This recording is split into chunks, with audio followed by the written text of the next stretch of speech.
Hey, good afternoon folks, this is Sam and coming to you from the Reloved Guitars workshop down in sunny Devon. It's sunny this afternoon, you wouldn't be able to see it, you wouldn't know, let me just show you. Boot open the door. A glorious burst of late Friday sunshine, and here we are enjoying the last of it, but also tucked up in the workshop, just kicking off with actually a whole week's worth of work. I've got a week off and I'm going to get attacked by the kittens. Here we go. Let me close the door so they don't. Goodbye kittens for a moment. Haha. Tricked them. Okay, yes, got a whole week off.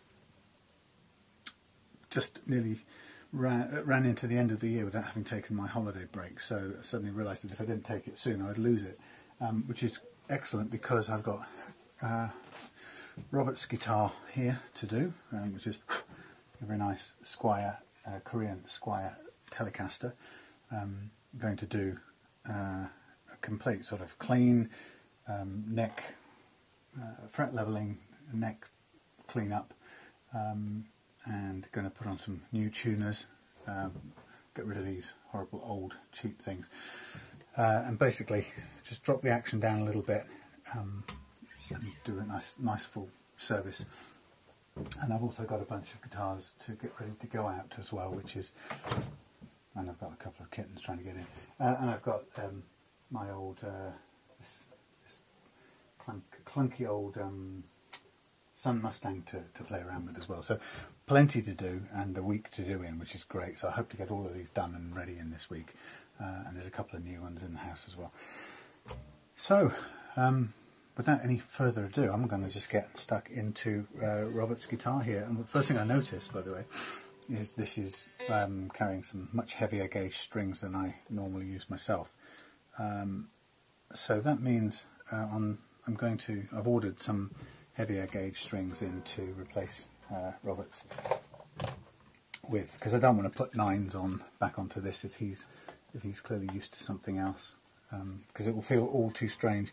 It's going to feel strange enough by the time we sort out the frets and give him a lower playing action as a result. And the last thing I really want to do is throw into that mix a lighter gauge than he's used to. So whatever we do today, or however far we get this weekend, what we're not going to do is, or I'm not going to do, is restring it just yet. So we'll leave that till whenever the heavier gauge strings arrive. What's nice is, in the meantime, is we're going to be able to use the drill press to re-drill or drill out the holes. So we'll have I'm looking for my pliers. Yeah, we'll be able to drill out the holes on this on the headstock on this guitar to a wider, bigger size, and fit the new tuners which I've got sitting here. And of course they are the very nice Easy Lock tuners. Now we're going from these are right-handed inline tuners, and so we're going to go from what's effectively a little kind of, I don't know what shape you'd call these, little, I don't know, funny little open book shaped thing to, in this case, an oval, a mini oval, pretty much the same size, but more, I think a classier looking tuner anyway. So that's going to be a change for him. And then the action change will be slightly different as well. Now, just looking at this straight off, what we've got here is a Korean made Telecaster, which has got a nice, I'll show you up close in a second. It's got a nice little set of stuff on the headstock, which I think is, you know, shows you a lot more information than the usual one. So let's see if you can see it up close. So we've got the Squier Telecaster by Fender, and then we've got Made in Korea, and then we've got the serial number, which in this case is a CN number. Okay, so nice lot of data, a bit more than the usual one. And so what we've got all round is we've got, it's probably a bit dark over here now, we've got a nice, very nice Far Eastern maple equivalent, and I'm going to always say that it's not real maple, it's some Far Eastern sourced equivalent, I'm pretty sure. And this is finished in got a cat trying to get in from the outside here. This is a very lightly lacquered neck, so it's finished in a very silk finish, which we're not going to do anything to that. We'll leave that as a nice feel to use. You could probably use a little bit of a clean, which we'll do, and we'll just clean everything as we go. It's a bolt-on, nice, pleasantly for a change. There are no cracks down the side here where it's been bolted or where it's been bashed or anything like that. So it's one of those rare, good condition ones. And we've got familiar stuff. We've got the two pickups, the very familiar looking Telecaster pickups. The wiring, which I'll give a test to in a minute, which I should have probably done, plugged it in before I took the pickups off, but the strings off. But anyway, what is slightly different about this one, first of all, one of the good things is that strings don't go through the body, which I quite like. I prefer them when they're directly into the bridge, because it just means less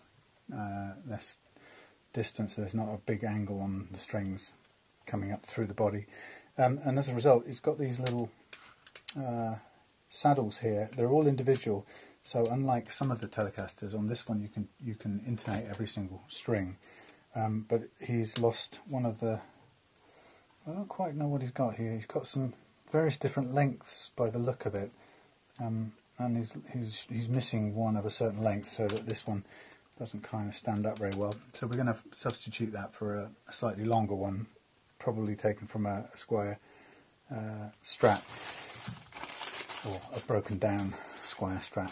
So that's something we'll try and replace. It looks like it's been intonated fairly well before, but we'll take it all off and clean it anyway, and we'll re-intonate it when we put it back together. Got a fly in there now, annoying. We've got a nice red finish. I think these are polyurethane finished. We don't need to do any repairs on this, but I have some basic black and clear gloss poly coming in case there were any lacquer repairs we need to do. Generally speaking, there's a little one on here that's marginal, and there's a couple of bits we can actually polish out. They're just chips where, well, not chips, they're bits where his guitar's been hit against some paint surface and picked up some of the paint. But all round, a very clean guitar, not too much to do on it. Horrible flies again. Go away. Right. Now I'm trying something in this workshop today. Since winter's coming, I've put the heater in here, a heater. And I'm just trying to kind of see how, whether it makes a difference, whether it takes the edge off the temperature, but it's not a really good test because it's not that cold in here. Okay, so while I'm about this, I'm going to get myself a little container to put all the bits of this Telecaster in, and we'll rename it while we're here. This used to contain Epiphone parts, but now it's going to contain Squier parts, or Telecaster parts I should say.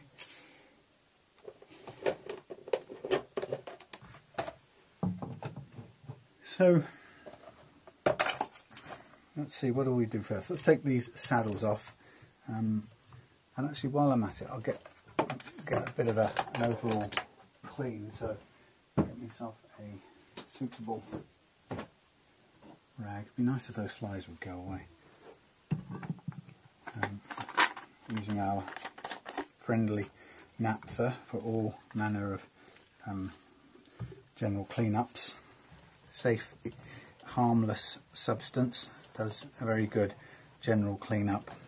It will also take away not only does a general clean up, but it will also take away any patches of glue or anything that have built up from stickers or stuff on your guitar. So very good for an all-round first clean up. And you can follow up with a cloth or another clean cloth just to polish off where you've been with your naphtha cleanup. The lighter fluid. Luckily, I bought myself a big container of this stuff, which is a bit of a nerdy treat, but it means I don't have to be quite so precious with it. I think when you're squeezing it out of a little tiny tin that you bought in a newsagent's, a couple of pounds per tin, you don't get much in there in terms of ounces, and it feels like you're chucking money, not chucking, but you're using money up at quite a rate when you use those things. They don't last long. So doing it in a more industrial scale feels a bit better. So what I'll also do is, while I'm here, just noticing there's a little pucker, or not pucker, there's a raising of the this scratch plate here. It just jumps up. Now there's nothing really under there, so it's just a kind of cosmetic thing. The cavity is here. So I don't know why, if that's just something that doesn't quite fit and so it's buckled over time. But we'll have a look. And while I'm here, I'm just going to give the neck a quick once over to remove some of the basic finger goo. It's pretty clean, so Rob's obviously kept this well cleaned over the years. I didn't ask actually when he handed over, didn't ask what he'd used to clean it with, because he may have fallen foul of the evil Mr. Sheen, which I'm sure a lot of guitarists do over the years, and give their guitar a once over with a nice, easy to hand furniture polish, which I hear a lot of talk saying that it's really bad for doing repairs, because it basically covers your guitar with silicon particles, which makes it a bit of a Teflon, or not Teflon, but a non-stick finish, and then makes that really difficult for a luthier who's doing proper repairs to the lacquer. It doesn't. It can. People say it can stop the lacquer sticking properly. Now, I haven't had that experience because I'm not that experienced in doing lacquer repairs at all. So I don't doubt that at all. I am also guilty, as people know, of having used Mr. Sheen on some of my guitars over the many long years of having guitars, and I've also done some basic nitrocellulose repairs on some of those, partly because they're very old. One of them's a very old guitar and it has a nitrocellulose finish on it. And I can't say that there's been any problem getting that repair, or those repairs, to work to a certain degree of kind of finish. So in my case, it's not necessarily has not necessarily caused any major problems, but isn't to say that it won't for other people, and I'm sure there's some very good wisdom in people's advice on that matter. So as soon as I got that kind of advice and information, I stopped using Mr. Sheen in any of the operations, and then obviously bought a big carton of naphtha, which is down there. So about 5 litres for about 30 quid, so it'll last a while. So if you're taking the neck off your bolt neck or bolted on guitar, you need to put your guitar in a position where the neck isn't going to fall onto the floor as soon as you take the bolts out. Also, I said, anybody who's seen any of these before, do forgive me, I'll be repeating myself. But you want to, a critical thing at this stage is you want to, as you take the, lift the body away from the neck now, you want to be conscious and watching out for to see if there's a shim under there between the neck and the heel of the neck. If there isn't in this case. It's obviously been made to be not only a good fit but also at the correct angle for the guitar. I'm really surprised. I've just seen something that is really surprising me. I'll come to it in a minute. But if there is a shim under there, it's usually in the form of a little piece of plastic or a very, very thin sliver of balsa wood or some kind of very thin wood. If there is a shim, mark where it is, draw around it. It doesn't matter if you draw on this, nobody's going to see it.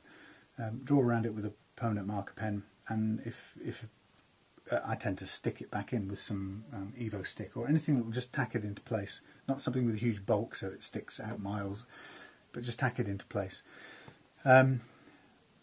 All of that will make sure that it's in the right place when you put the neck back on. And if you don't take care to do that, I mean, you don't have to glue it into place, but if you're not careful when you put it back, the neck back on, to make sure that the shim is in exactly the same place it was previously, you upset the neck geometry, because a tiny movement of the shim in either direction will alter the angle of the neck.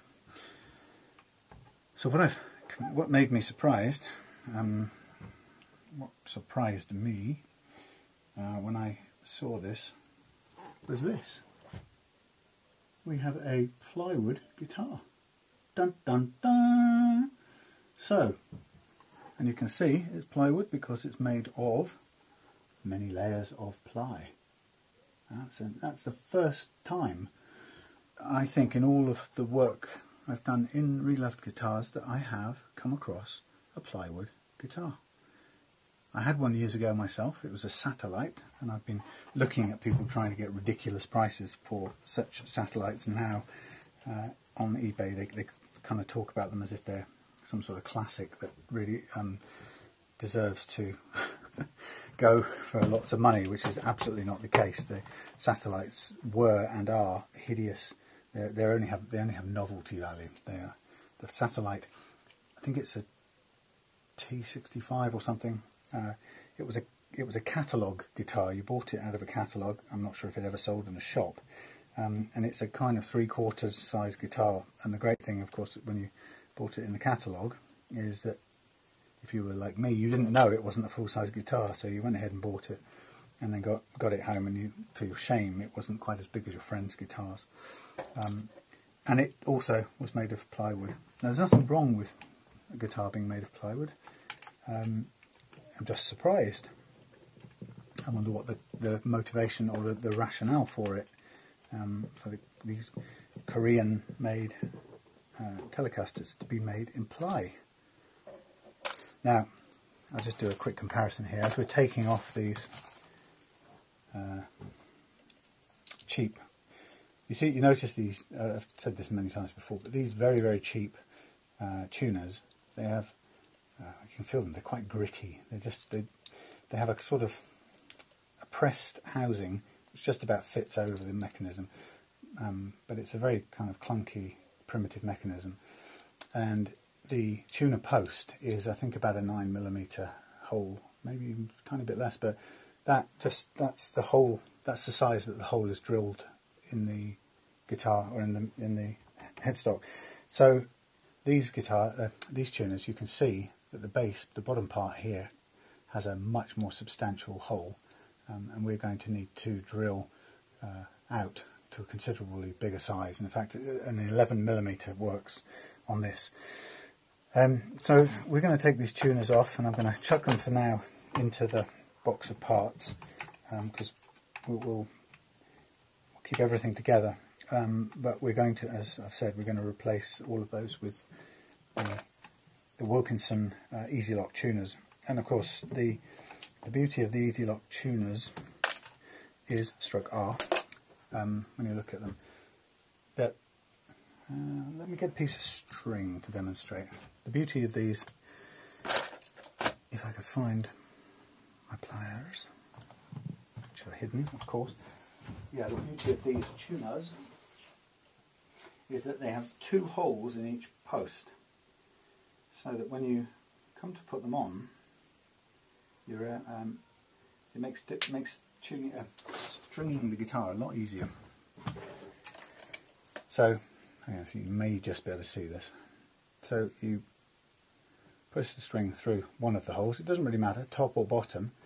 And what I suggest is you push it right the way through till the string's taut. Then you pull it back about an inch. And in that position, you push the loose end through the second hole, if I can get it through, which is at 90 degrees to the first, and you pull that tight. You can just about see it there. And then you wind on the slack. Okay, and that does what a normal tuner does, but it also has this 90-degree locking action. It also means you don't have to wind on anywhere near as much as you might do with a normal tuner.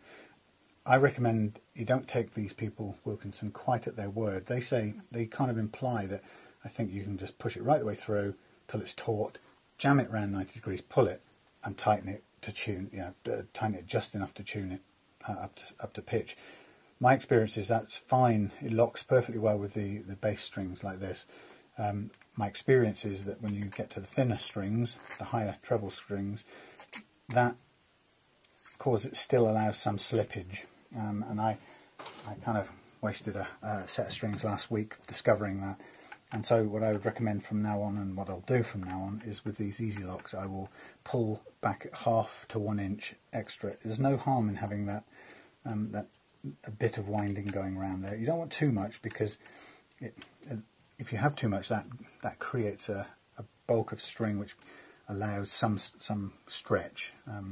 Truth is, you're going to take that stretch out within the first few hours of tuning it, setting it up, but you don't want it to have so little on there that it is still able to pull through the 90 degrees locking mechanism, which I found last week does happen on the treble strings. They're under so much tension that and the post is so smooth and the string is so brand new and smooth, it can actually still worm its way off even with the 90 degrees. And it wasn't coming off like pinging off. It was as you bent it, it was pulling a little through, and then it would be out of tune, and you don't want that. So recommendation is put an extra 1/2 inch, say, onto the winding as you go around. And then I've done that with I did that with Megan's Les Paul copy. Go away. They like the light and the warmth.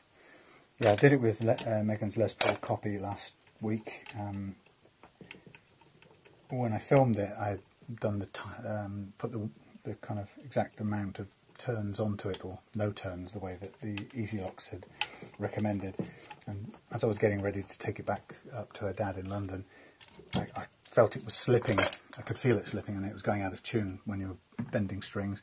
So I just jumped that set of strings and put a new set on, and this time I wound on at least 1/2 inch to 1 inch.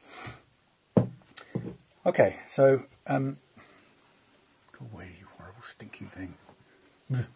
So I've got a what I have right now is a neck and a headstock. We've still got these little I don't know what you call them, the little things that hold the tuners in place. We're going to need to knock those out, and I use a kind of an Allen key screwdriver head to do it. And I can either put this on the end of something, or I can probably just knock it through with rubber-handled pliers. But all it is a sharp knock, and out that comes. And we've got now hundreds of thousands of those. The more I tend to replace these tuners, the more sets of these cheap ones I've got. I obviously I'll send these back with Rob in case he ever wants to change back. In fact, actually he can't, because the size of the hole will be completely different. So I won't send them back because they're completely useless at this point. They're actually useless to me. I couldn't even sell them on eBay to make any costs back, so they might as well go in the bin.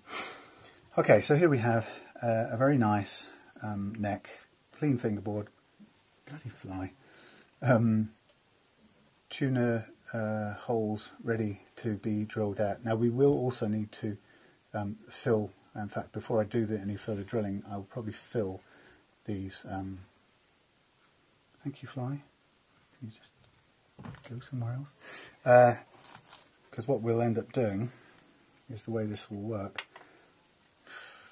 so annoying. Each one of these cheap ones, not only have they messed it up so that you have to drill out to put any decent tuners on. Any decent tuners will have this larger size.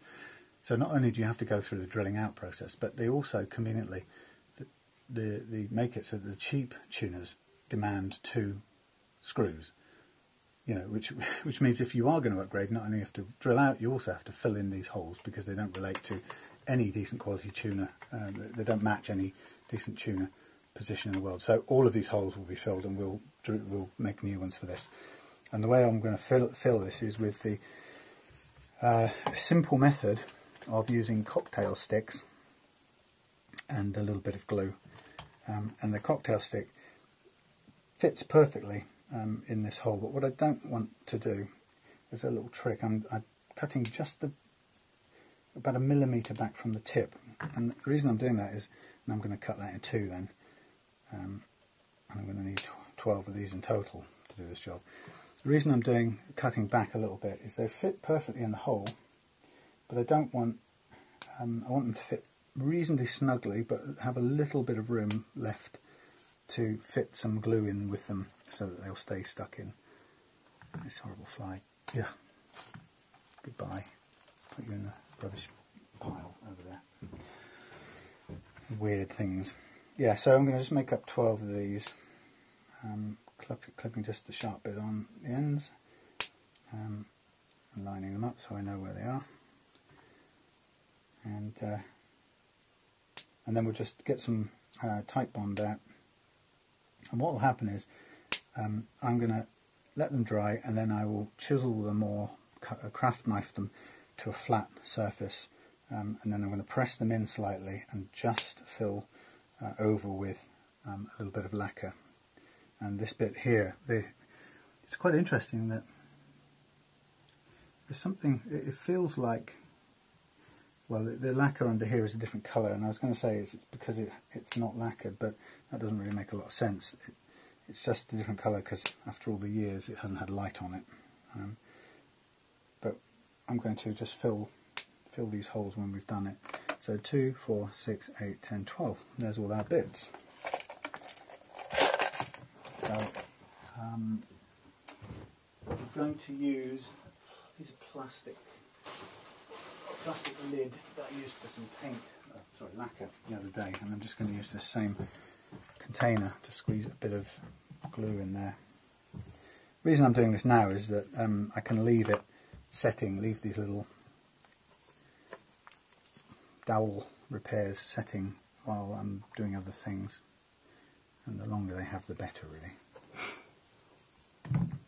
So they're going to just stick up for a minute like strange, I don't know what, and there'll be a bit of glue left over because I've got to try and fill the holes and shove a bit of glue down the side at the same time, so it's kind of not exactly easy, but it doesn't matter, we'll clean up the excess because we've got plenty of opportunity to put a bit of lacquer on here to fill and then sand the whole thing back and get it shiny, well, silky like it is, before we put the new tuners, or before we drill out the holes to put new tuners in. So we've got quite a bit we can do to this. The main thing really is we want little pieces of dowel in here that, more flies, that fill the holes neatly, and I'm going to just spin the piece of dowel before I push it in. Yeah, so we want the dowel to fit into the hole nice and tight. Let it set, and then we'll clip off the excess, and then we'll bring it right down to a level. So I'm spinning these as I go, just to try and drive in some glue down the side at the same time. But that's the price you've got to pay for upgrading these horrible, what I would call encore level tuners.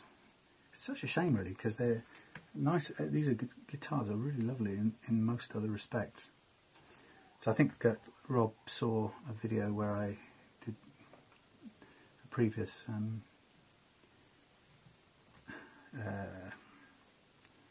Affinity Telecaster, actually I think it was, and he saw me upgrade that one with the decent tuners, and that sold recently. I think it was one of the lowest actions I think we'd ever had out of the Reloved Guitars workshop. I think it was about 1 millimetre at the 21st fret. It was really, really smooth. You could barely feel, it felt like you were playing it. Loads of room for setting it back up higher if people found that too low.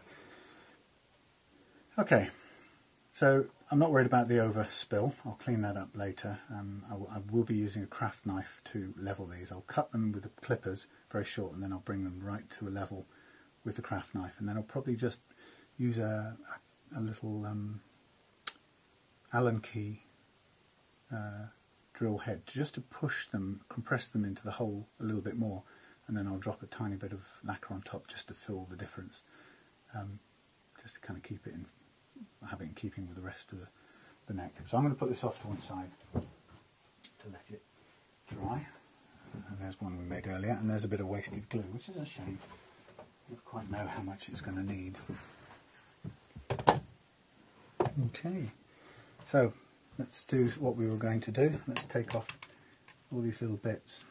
And what we've got, so it's interesting, we've got 3 different lengths of screw for these bridge saddles. So it's quite an interesting one. We've got to keep these pairs together. We've got 3 different lengths of screw and 3 different lengths of spring.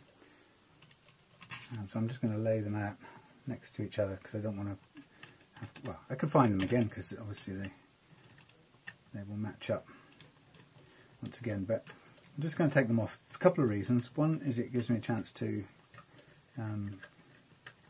find a replacement grub screw for this E-string one that's currently missing one, or missing the correct length one. So I get a chance to find a spare, put it in, but it also lets me clean underneath where they currently are, and that's a nice little touch for making the guitar feel a bit newer.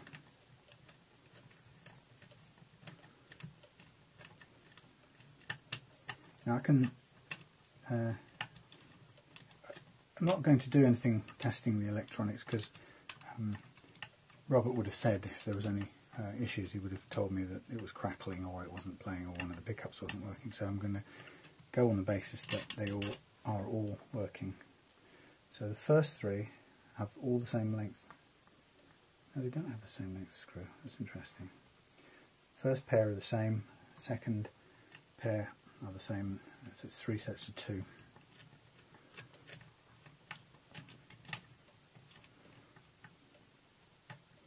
And there's an enormous adjustment range on these. That's quite striking. I would say there's probably about 4 times the available intonation range that you get on a Les Paul tunematic bridge, which is quite something. You should never not be able to intonate this precisely, which I think is really good. I suppose you could say that it gives it allows somebody to misplace the bridge. You could be, if you had these kinds of fittings, you could be quite, not slack, but you would have a lot of room for error in where you position the bridge on the guitar like this, because of the size of these intonation saddles, or the saddles for the amount of intonation range you've got, which is quite amazing. So I quite like it. I've never seen this saddles quite like this before. So that and the plywood guitar, is both those things are new to me on this. Okay, we're nearly there.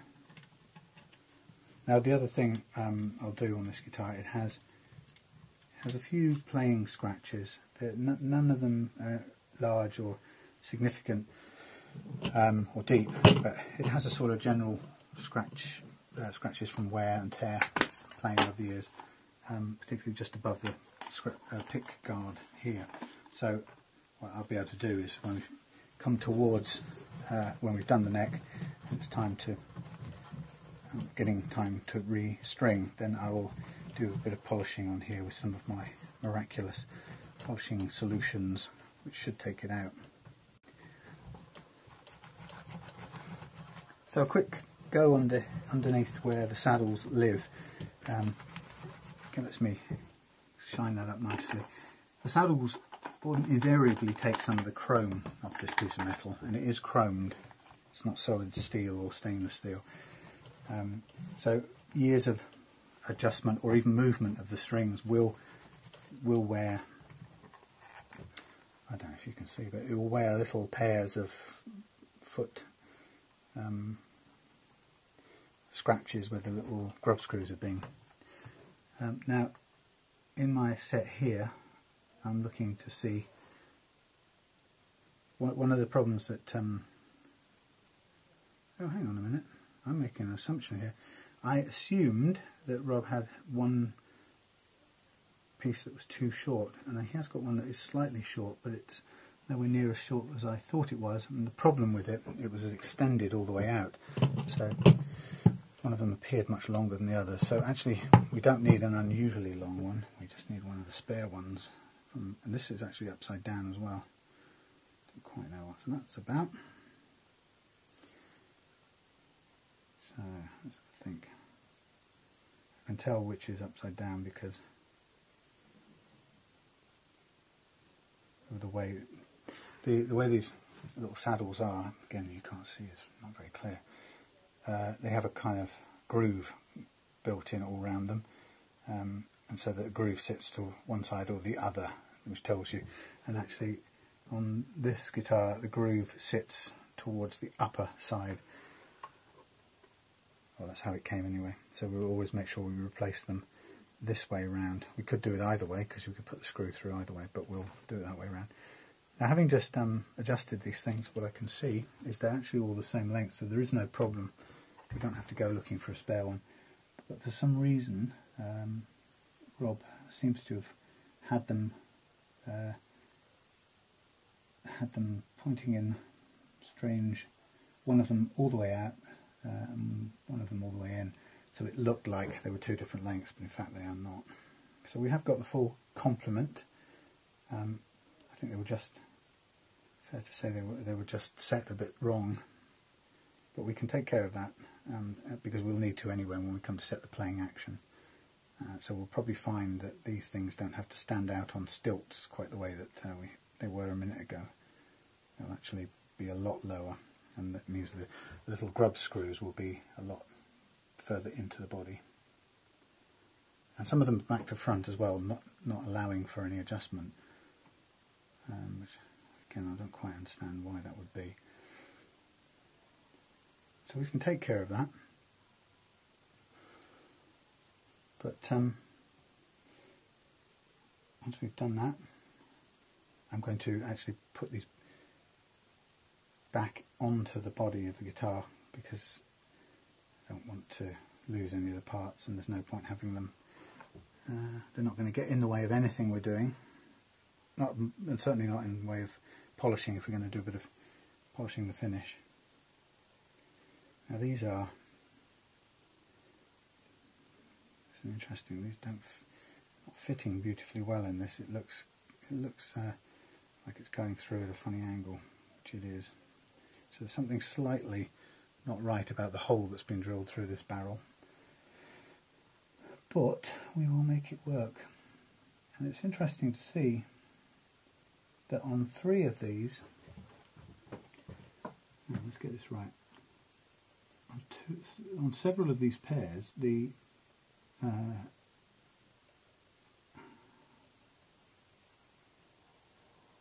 can we get that right?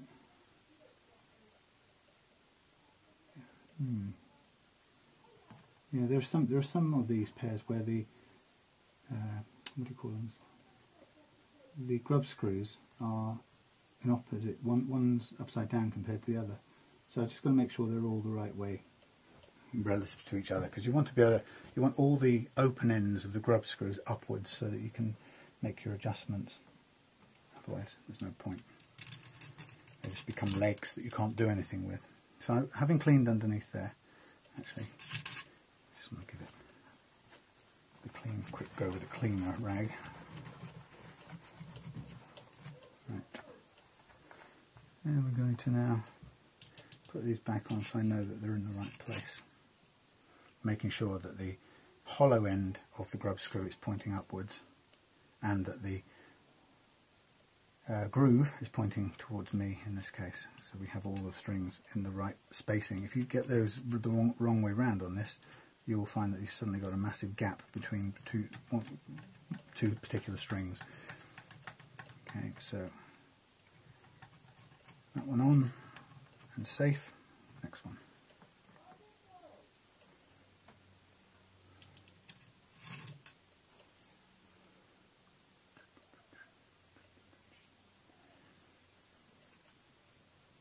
Yeah, you could put them on the wrong way around, you could end up with strings very close or very far apart.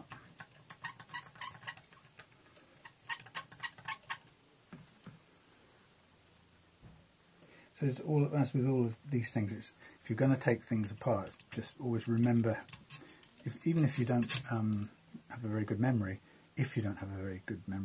take a picture. There's another one with a hole that's drilled at a funny angle. Yeah, take a picture of how things were before you started taking them off, because it's really useful, especially with iPhones these days. It'd be a saving grace. You can quickly go back to it and refer to which way round were those things.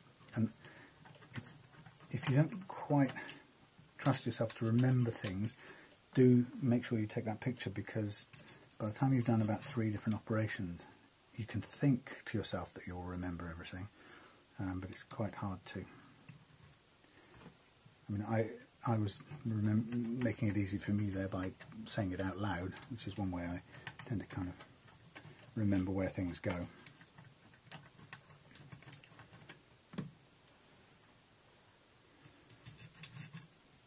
Okay, last 2.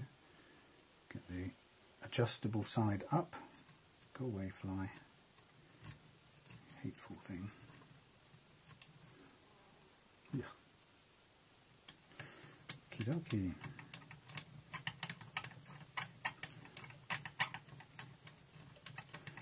Right. So these are just going to be sitting here until such times as we want to set the playing action, and it doesn't really matter how high they are right now. It won't matter until we put the strings on and start setting a basic playing action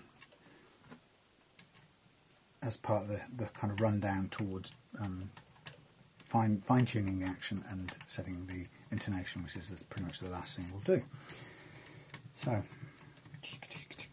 right, they are safely in place, not going anywhere.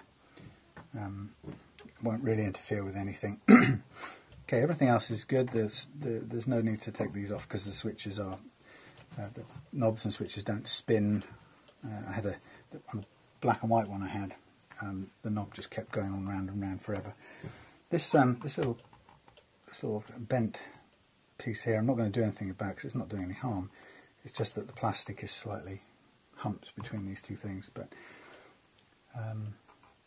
okay, so really we could do some scratch polishing now, which might be probably smarter. But I'm going to leave it for a bit. I'll put it down here safely on the stand, and we'll come back to the knob with its little things on here. Now I'm going to just have a feel. I'm going to go through here and I'm just going to clip off, not right down to the bottom, but clip off most of the sticking out bits here, just so that we can work with this neck and it's not sticking up in the way.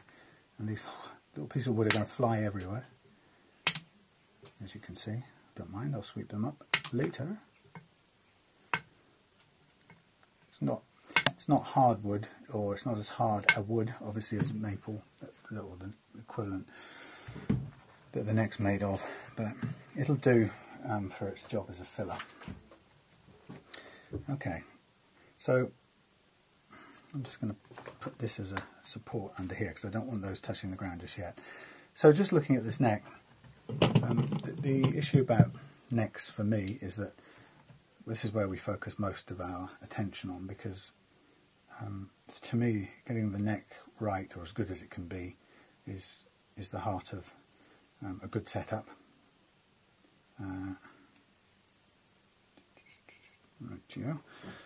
Yeah, getting it right is the heart of a good setup.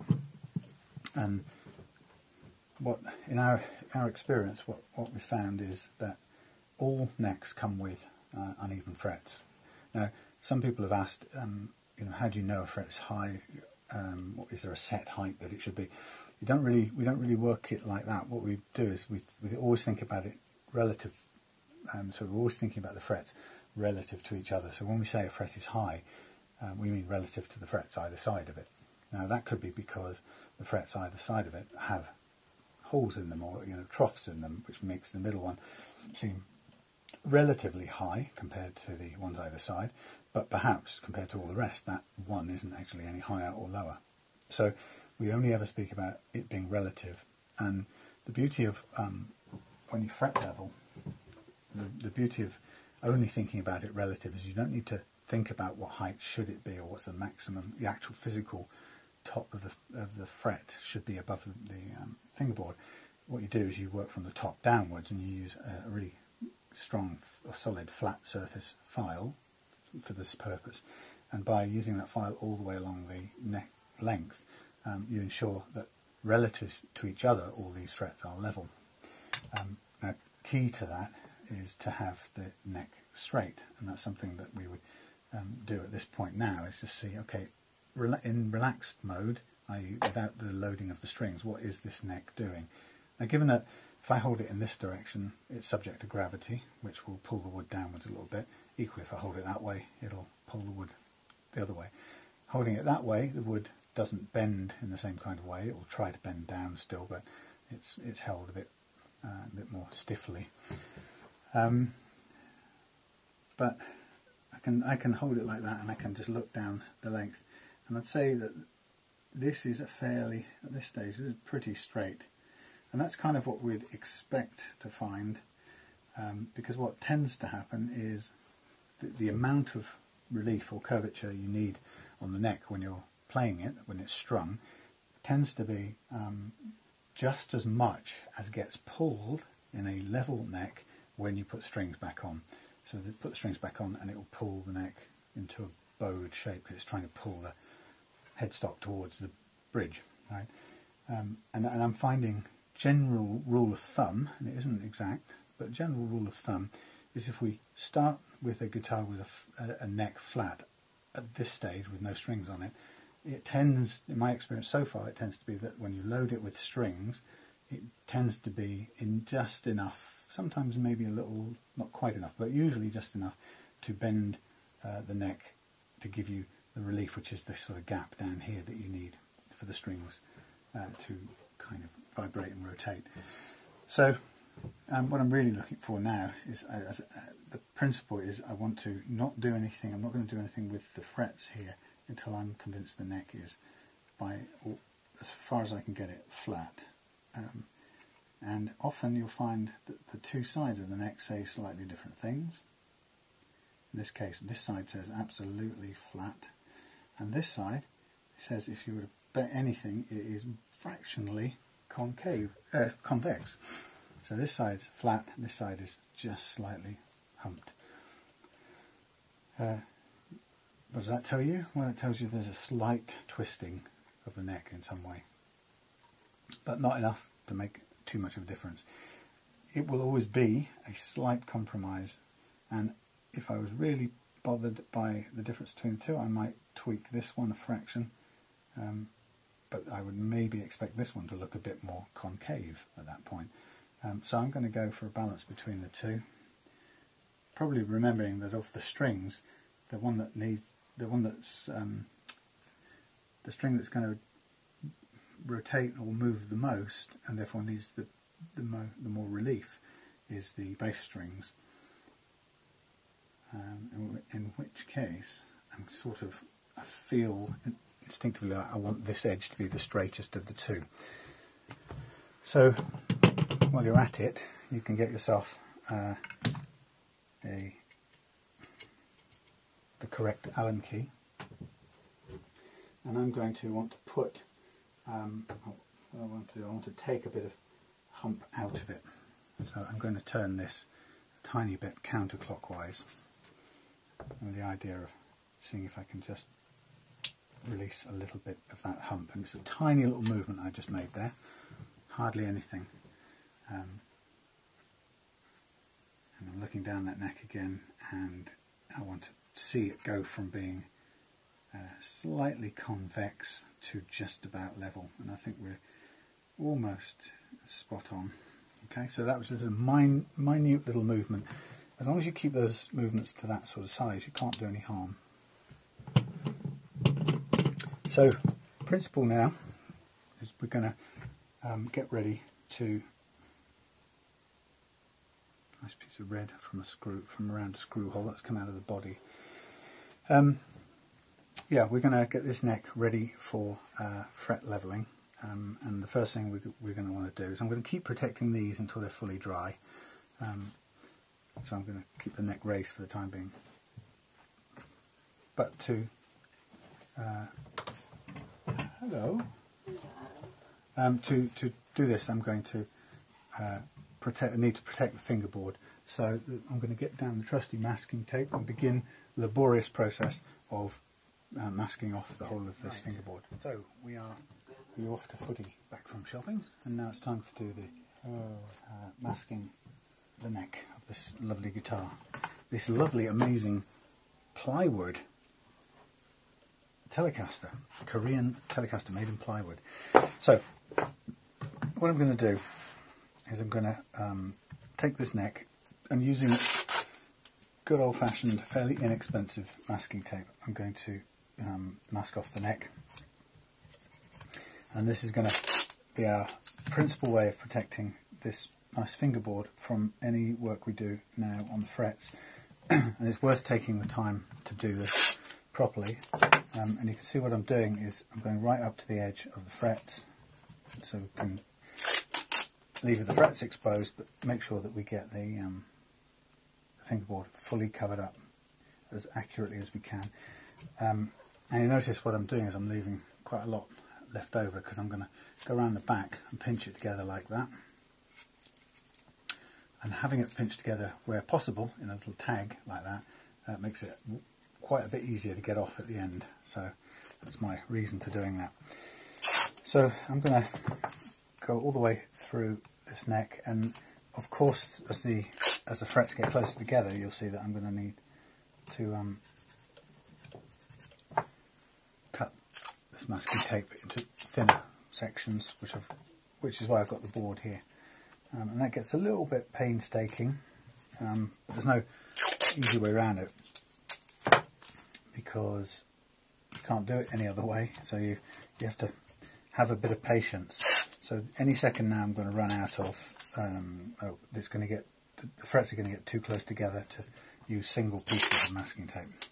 So as soon as that happens, I'm down to cutting it, and then it's just a matter of time.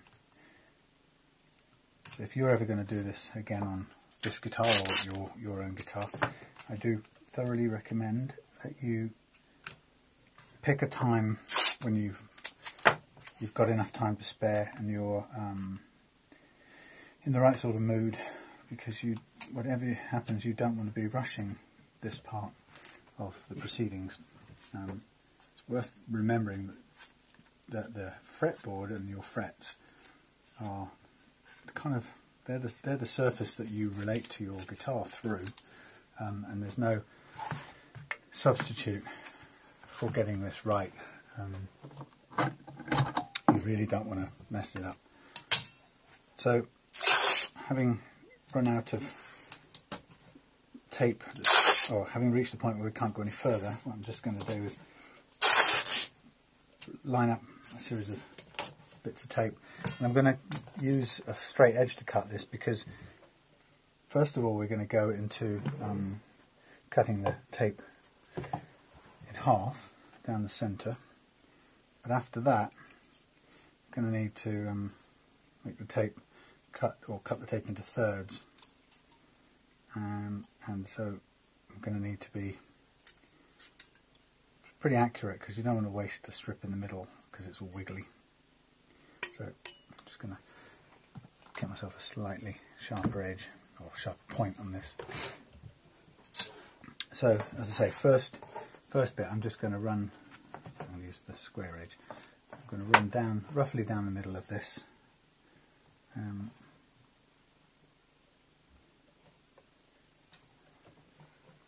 obviously if you're doing this with a blade like I am, mind that you don't ride up over the edge of this thing and chop your finger off. It is possible. These knives are so damn sharp that usually you've gone through to your bones before you've felt the pain. Sorry to be grotesque. So we need one, I think we'll need one at half cuts, and then we're going to try and cut this next one at thirds, which is a bit, as I say, a bit boring.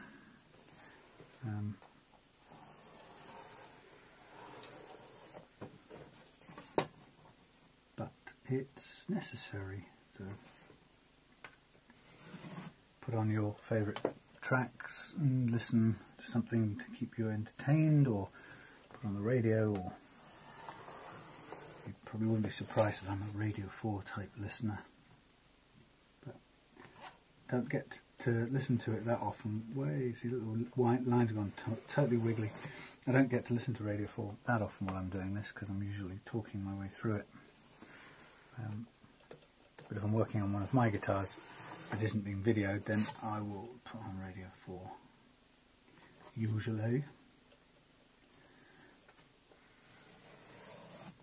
So I learned this week that what I call a setup, usually, well not usually, always involves levelling the frets as well as getting the playing action right, and making sure that the nut action is correct as well. And I sort of discovered in the last couple of weeks that other people who do this kind of work have a different name for the different parts. So a setup to them is where you maybe adjust the bridge and the action, maybe give the truss rod a tweak, possibly adjust the nut height, that kind of thing.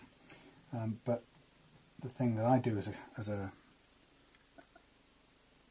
matter of course, which is this fret levelling part, that's known in the wider business as a fret dress. And I've just also discovered this week that people charge quite a lot more than I do just for doing that part. So my prices I've discovered are pretty cheap. It's not a bad thing, it's a kind of good thing. But so for what I'm doing here, I've seen people charging about 140 quid, and I try to keep it around about 50-60. So I don't know, maybe I'm silly, maybe if I had to make a living off it, I would probably struggle. So that's probably why folks have to charge that much, but we'll see. It takes a I'm not putting down anyone else's way of doing it. I think they're probably more realistic in some ways, those prices.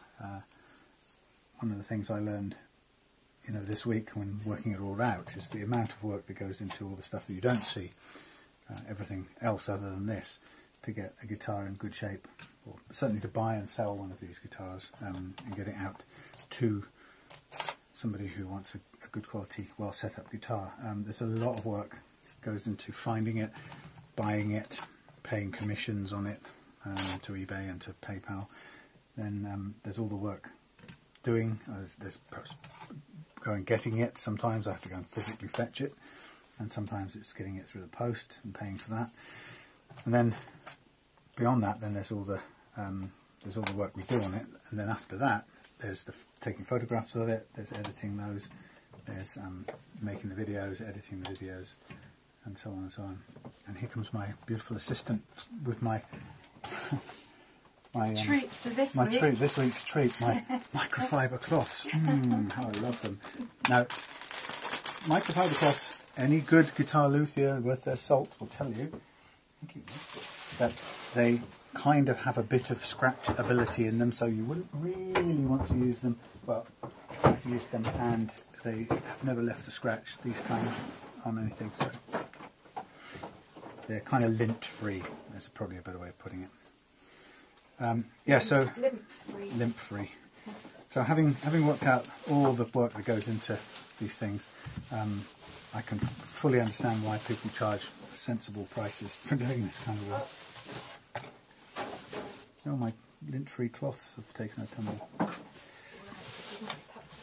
That's okay. I need these little sticks to dry out because I'm going to drill them tomorrow. Okay. So do you want me to put the heater on and put them by the heater? Or? Is that what you're telling me? Yes, I probably do. Yeah. If you do, well, will they dry out on their own by tomorrow? No, they won't. But I can hair dry them tomorrow. Well, could you, not in a plastic bag, but could you put them in one of those Hessian bags over the radiator or next to it or something? Yeah. Because I'll put it on and leave the door open. It so might be too damp actually to do it, but I'll leave them out for a bit. Right.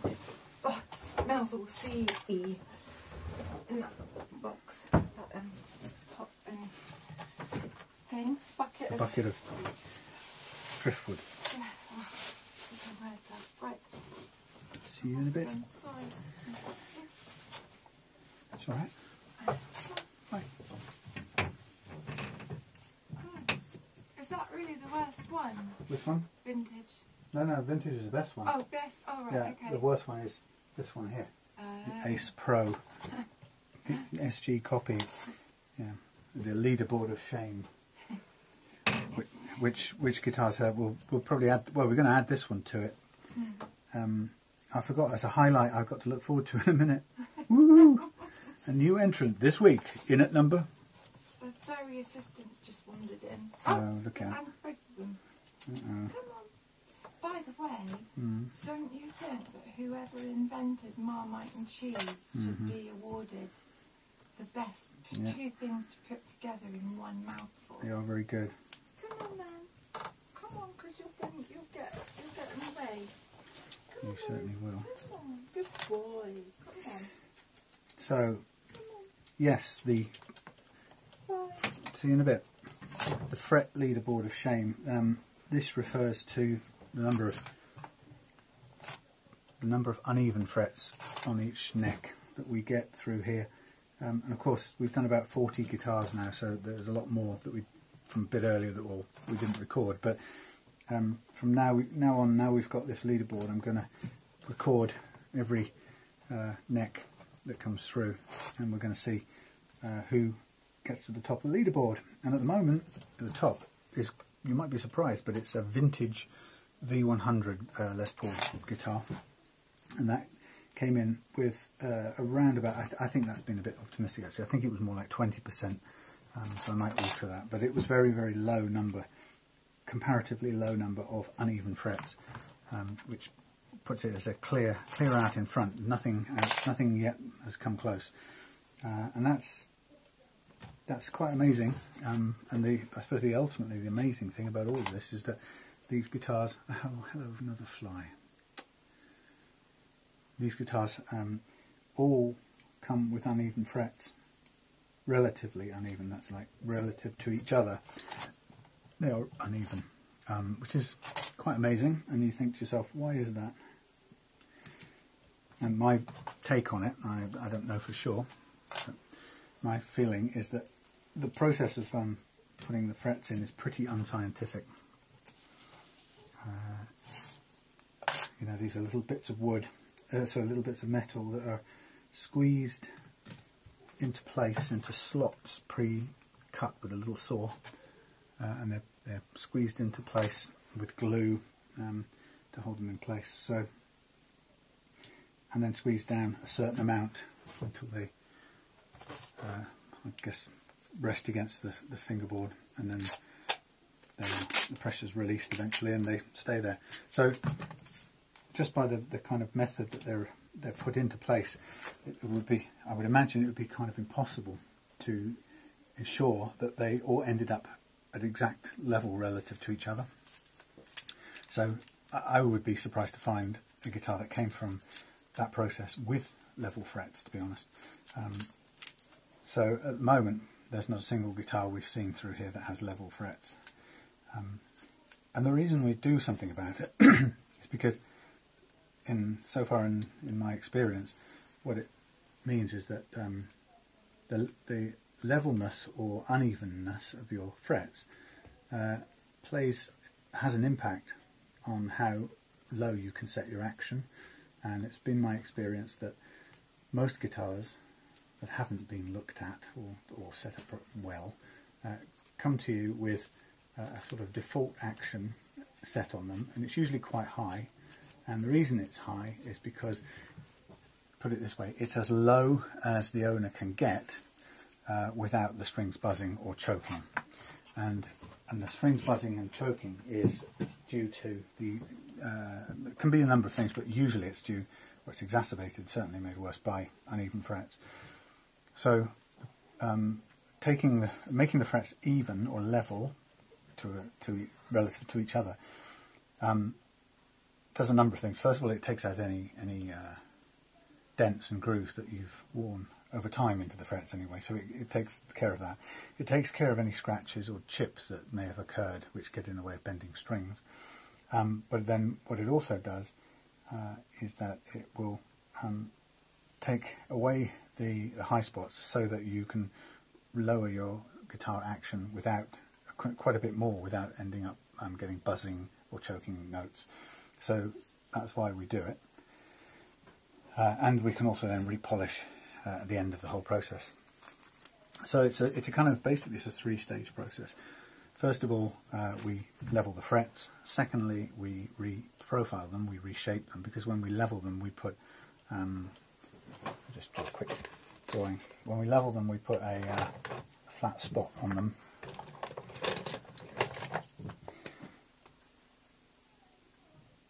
So there's your profile of your fret from the side. Okay, it might be, let's say that's a high fret, and we take the top off it with the file.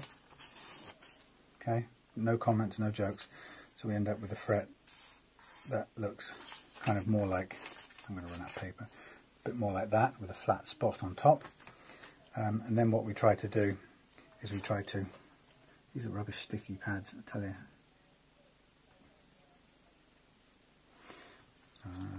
These are the worst post-it notes. They're stuck together in a kind of giant daisy chain. So yeah, then we take away the edges to re-profile it into a nice domed shape again. And then after that we then need to polish it without taking down the height of the action any further. And that's the challenge in all of this. I'm going to chuck those post-it notes away. In fact, I hate them. They're really awful. They're worse than not having them stick to everything and never work properly. Right, so those are the three steps: fret level, fret reprofile, and then polish. We haven't started that. We're preparing for it. And one of the things I'm going to do now, in honour of this leaderboard, is going to measure, check to see how many frets are level and how many aren't. Now we don't technically need to do this because we're going to level all the frets in one go. So the actual knowledge of how many are uneven and where those uneven frets are isn't even really important. We could just go straight ahead and level them. I'm looking for my fret rocker file, which is here. Okay. Yeah, so we don't really need to do the stage. I'm going to do it because for reference purposes, really. So we can just put it down on our leaderboard and show where things are, or how good a condition it is relative to other guitars. So this stage then, what I'm going to do is take a fret rocker, which is a four-sided piece of metal, aluminium in this case, and we check the relative evenness of the frets by placing one of these sides, whichever's appropriate to the closeness together of the frets. We place one of the sides over 3 frets at any one time, We try to rock it up and down over the middle one. And if it rocks up and down, then what we've found is a fret that is higher relative to the ones either side of it. So we start here and we go just along the fret altogether. We can't obviously do this one because there's not a fret on this side, there's just the nut. So we start by measuring the second one first, and I just gently go to rock it, and so far on this fret I'm finding no movement on it at all. Go to the next fret, straight away. You hear that? Okay, that's the sign of a high fret relative to the others, and there's a little, I think there's a little tiny bit more at this end. So I'm going to put a mark in pencil for a minute at either end, just to marking on the masking tape, so I'm aware of where it is, and then I move on to the next one. Again, I'm just keeping an eye out for when I need to change the sides on this rocker, i.e. that the side is going to get long enough so it doesn't do the job of just covering 3 at once. It's going to be in danger of covering more than 3. Also, what I'm noticing as I'm doing this in the light, I can see some scratching on the frets from having from lots of string wear from being played hard. It's quite natural, but this process will remove that and repolish the fret again. I'm also noticing while I'm doing this that these are very thin frets. They're not jumbo frets. They are, I don't know what you call them, regular, I suppose.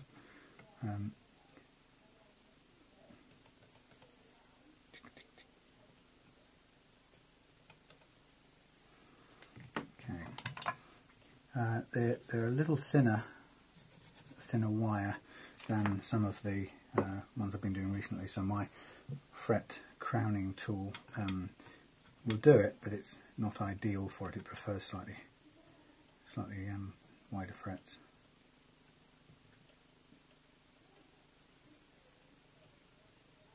It's not a bad one.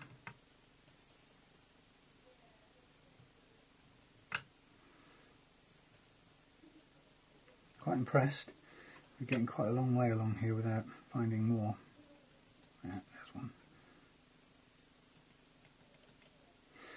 What's good about this neck actually is that even where we're finding them, they're not particularly high, and you can make that judgment by the kind of how loud the clicking noise is when you rock them, and how you can feel how big the rocking is. It's not huge, it's not millimeters, but you can feel the relative difference between different frets, and you'll know that you get into the practice or the habit of being able to say, wow, this one is really high.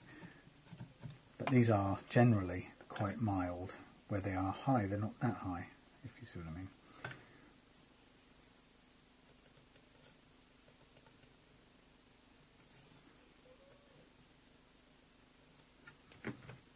So numerically we're getting quite a lot of frets with high spots on them, so this neck feels to me that it's going to fall quite comfortably into the 50 to 60% zone, which I have to say most Squier necks that I've worked on come into that category, around about 60%. Not a hell of a lot higher than that. I don't think I've come across some. What have we got here? We've got 60% Squiers, 60, 65.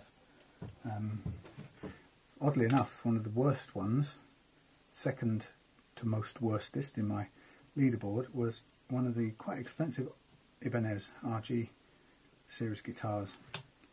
Just in sheer number of uneven frets, that scored 75, I think, 75%. But as I say, it's quite a simple calculation. We just add up the number, take it away, or divide the total number of frets by the total number of frets checked, remembering we missed the first one and the last one. So it's total number of frets checked divided by the number that we've marked up as high at any point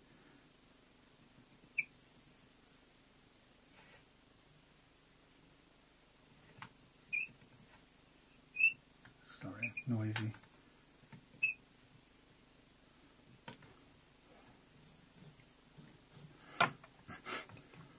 Nearly there.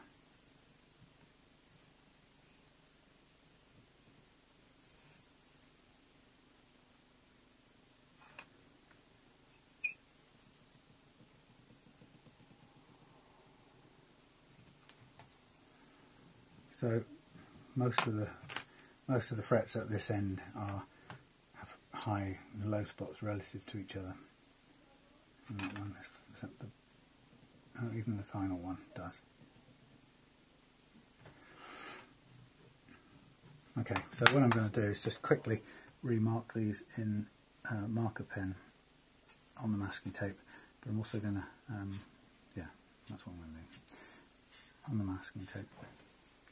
And then I'll hold it up and you'll be able to see just how many are relatively affected.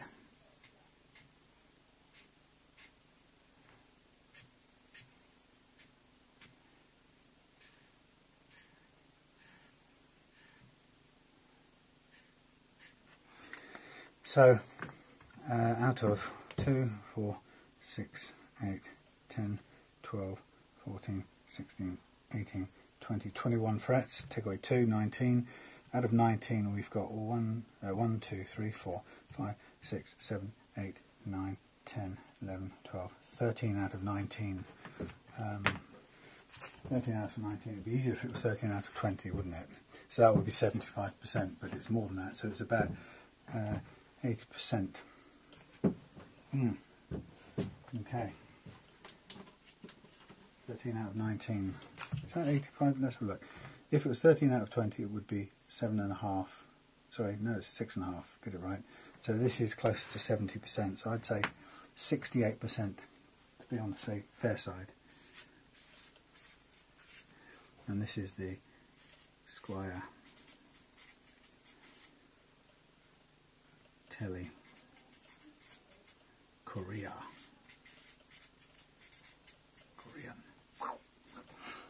Right, so I won't do it right now, but this will shortly take its pride of place down here, and I'll add that in when we're camera's off and I've got more time to take the board apart. But yeah, so down in the bad place, hanging off the edge there, down at sort of 68% uneven frets. So quite a simple way of showing it. Now, we didn't have to do that. We only did that stage for my information. What we would do is, once we've masked it up, even if we didn't find out which frets were uneven, we would put some marker pen, permanent marker, very carefully across the top of all of the frets. Because what we're going to do is file them level, and we want to see which ones we've touched and which ones we haven't. And the marker pen is a very simple way of seeing visually what you've touched and what you haven't touched. Now, you have to be careful with this. If you miss the fret and go down the edge of the fret and between the fret and the fingerboard, you can quite easily, and I may have done it here a little bit, but you can quite easily get marker pen under there, and it spreads out incredibly quickly, in which case then you have to go in and remove it with micromesh paper, because it won't, there's no solvent that will take it off. Anyway, okay, so we now have frets marked with the marker pen, and we're now going to use the fret leveling file, and it's a really simple operation. I'm going to just change my glasses, put on close up, a slightly more close up milk bottle bottoms, and all I'm going to do now with this is I'm just going to place the file on top of here, get my finger on the edge so it can just guide down the edge of the neck, and I'm going to apply an even pressure all the way down to the end of the neck. And I'm slightly got caught by this the other day. Don't want my sleeve catching on the edge of there, so I'm just going to make sure it goes right to the edge. So I have to tip it over the edge a little bit, then come inwards towards the centre, and make sure that the file is nice and flat on top of the frets at all times. The trick is to get it going down there without skipping or juddering. We're not pressing too hard, but we are taking some material off for sure. And just going to come back the other way to make sure that we get that first fret.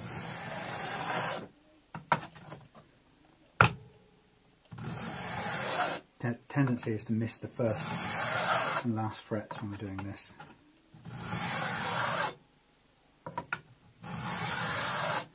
What you find is once you've been down this whole fingerboard, once you've been down the whole fingerboard, you'll see that you've taken off material absolutely everywhere on the neck. I don't know if you can see this, but it's taken, it's now shined, made a nice shiny bit. There's one spot on this entire thing which hasn't had the metal taken off, and it's a spot that's right there. And I would venture to suggest, where is it? There it is. I would suggest that that spot is a low spot, okay, and it's survived. And what we might do is just put a couple more strokes in at this end to try and take it out. But we're doing it by making sure everything nearby also gets done. Now I'm going to stop there, and I'm going to brush off the swarf as well. But interestingly, that low spot, which the file hasn't got to, is still there. And it's the only one pretty much on the whole neck. Everything else is done. And I'm just going to, before we stop for food, I'm just going to go back to the places where I marked, and I'm just going to recheck again, see if there are any rocking areas at all. And we should not find any of them still rocking from when we do this check. And we can do it quite quickly. And if we'll be pretty sure now that if we've touched all of the frets with our, you might find a little movement on that one because there is a low spot there, but it's not showing up. Yeah, because we've used this fret leveling file, we'd expect all of these areas now to be leveled out and not rocking. So there we have it, stage one of our three-stage process done. I'm going to stop the tape and come back. It's not a tape, it's a digital camera, but I'm going to stop the camera and I'll see you in a minute. Sound. Let there be sound. Okay, so the next stage of this process is we take the filed down frets, we take our marker pen again, and we draw or we scribe another black line across the top. And again, careful not to get any of this down the side of the masking tape and the fretboard. And this marker pen is going to perform a similar service, same principle, and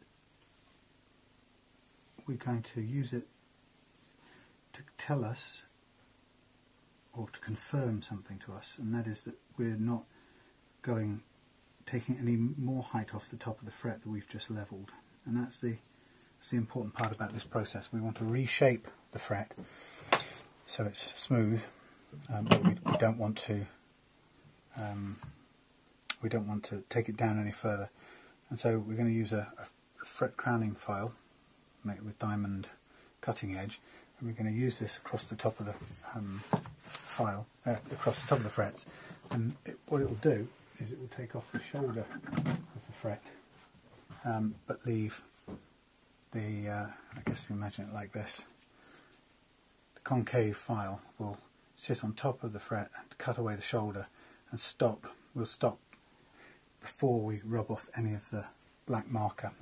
So once we go across the top of the fret with this, we'll be able to see pretty quickly. We see first thing we see is a kind of shiny line either side where the fret crowning file is taking off the edge of the shoulder of the fret, and we'll just keep on using it until we've got almost no black pen left on the top of that fret, and we're aiming to leave a little thin, a very, very fine, thin line down the centre of the fret, and that tells us, when we have a fine black line, I don't think you can see it, but the fine black line down the centre tells us the fret is, it tells us we haven't touched that part of the fret. So if we haven't touched that part of the fret, we can't have taken it any lower, and therefore we haven't messed up the nice level that we've already made. So, don't touch those things. I can smell. Okay, thank you. Morris is stealing all my sticks. Like, you know, I've laid them out on a piece of cardboard, and he's run away with 2 in his mouth and put them in a box, hiding them. For the love of kittens, eh? Getting high on your... No, not much. Been doing some lacquering. Cold out, isn't it? Is it? It's not too bad in here. Oh, good. I'll leave you to talk to yourself again. Yeah, okay. Right, so, yes, we've done one, and now we can move on to the next one. So, this is a process now of going all the way up the fretboard and doing the same to all of these. We can kind of rub it backwards and forwards. We don't need to use too much pressure on this, but the nice thing about, as I say, having that black line left on the fret is you know you haven't gone any lower. And that's the principal thing here, is to reshape the profile of the fret. I keep saying file. So many words beginning with F. Reprofile the fret, but not take any more off the height of it. And if we end up with all of these with a single little strip of black down the middle, it tells us the exact same level that we achieved a minute ago is still in play. And then our job will be to polish it and bring it back up to a really playable, polished finish.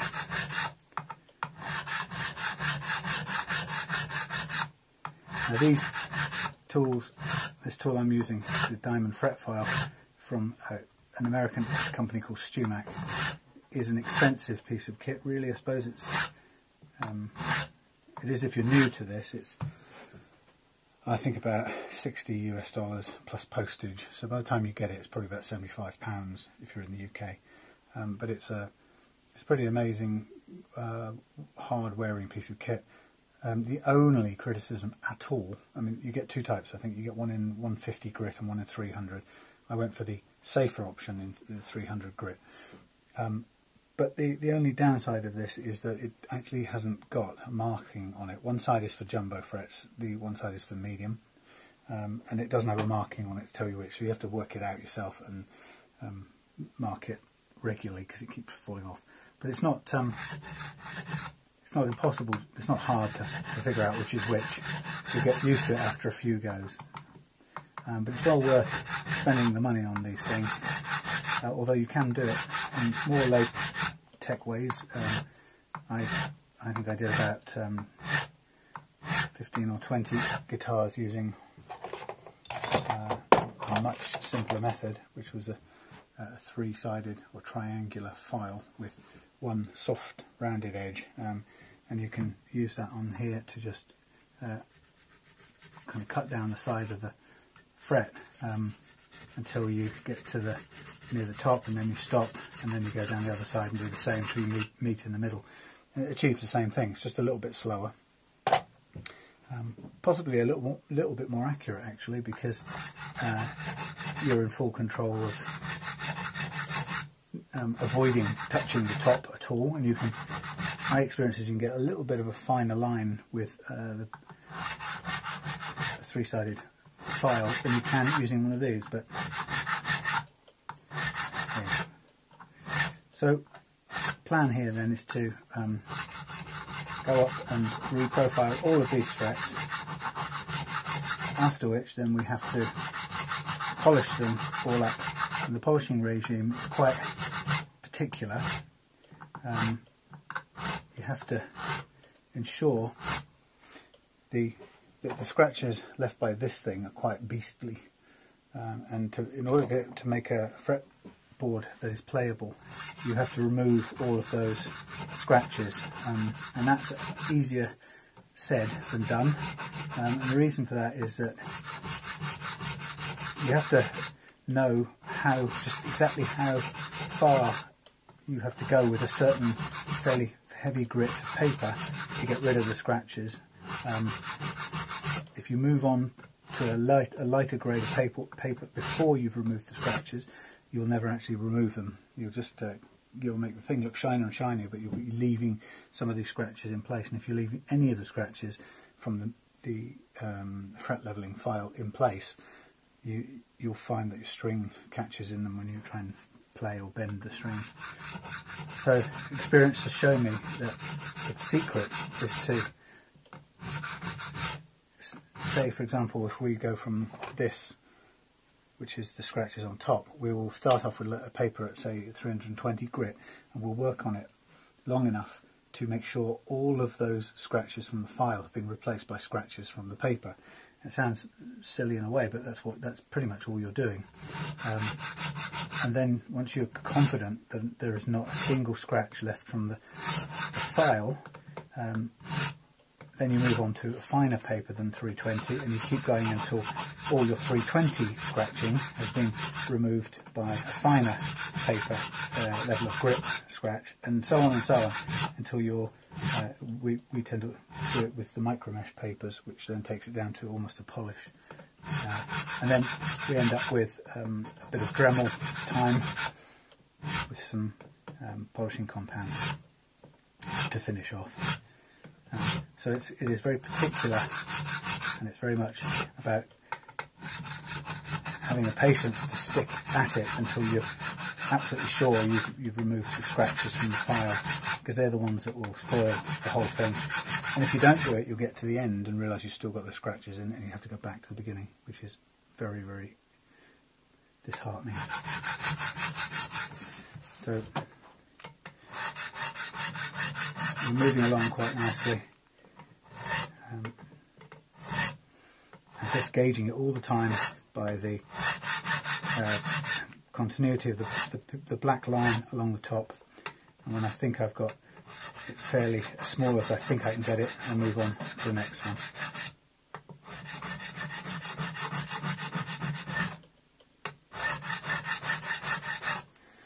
Now the truth is, using one of these, you'll always, let's put it another way, when you finish this part of it, everything that sits underneath the black marker pen that you can see is comprised of the scratches from this thing. Okay, so where you see black, the marker pen, it is basically scratches of this going that way longitudinally, and so we have to try and work those out.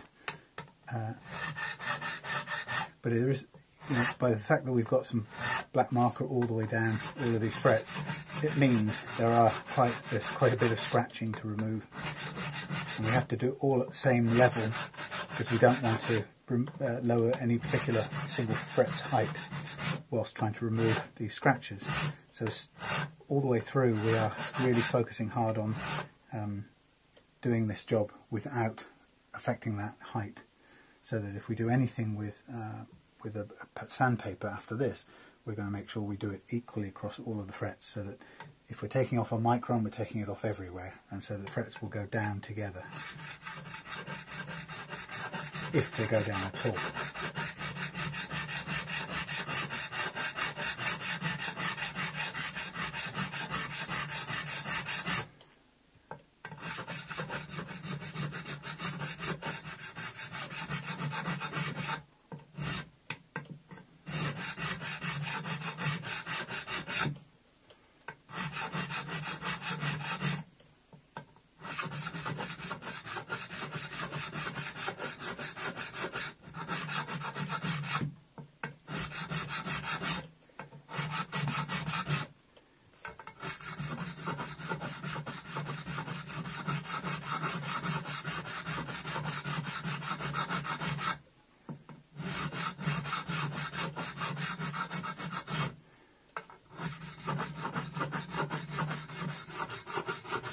So this is what other guitar luthiers or guitar techs call a fret dress.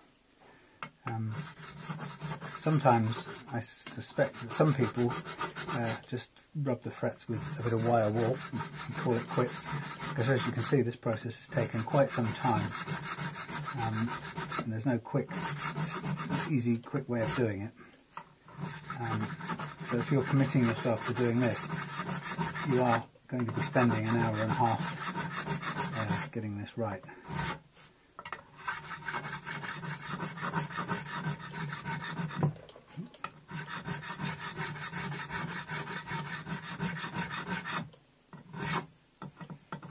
We're on the last fret now.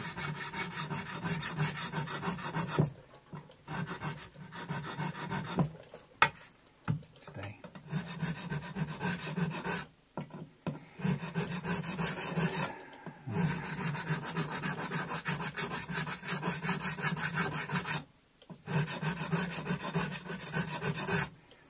Okay, quick zoom down with the eye, everything's in order. Okay, so that's step number 2 out of 3. That's the reprofiling, and that's basically shaped our frets off to a rounder shape, a much more smooth shape. There's a kind of technical reason why we need to do that, but I don't have a pen to show you, and I've just chucked away that masking tape. But I guess a way of showing it.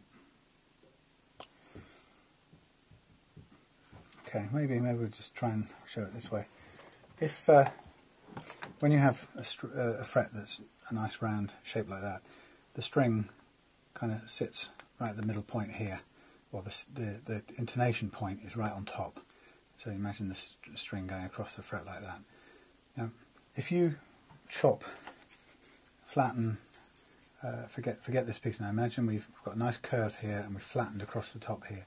Your intonation point now is no longer in the centre. It goes to the, if you like, the bridge side of centre, to the edge of this flat. And you can see that it's a difference between that and that. That's why we don't want a flat spot on there. Plus the fact it will play horribly. So the rounding off or the re-crowning of the frets using this tool is what reshapes it to a kind of curve, and in reshaping it to a curve you bring the intonation point back to the top, and that means it's accurate in this position here, not forward at the edge of the flat spot. That's the technical reason. Okay, so just looking at the time here, it is 9:30. So today what I'm going to do is just complete this part of it. We'll do the drilling of the new holes for the headstock for the new tuners tomorrow. See, I've masked it up so I can see exactly where I'm going.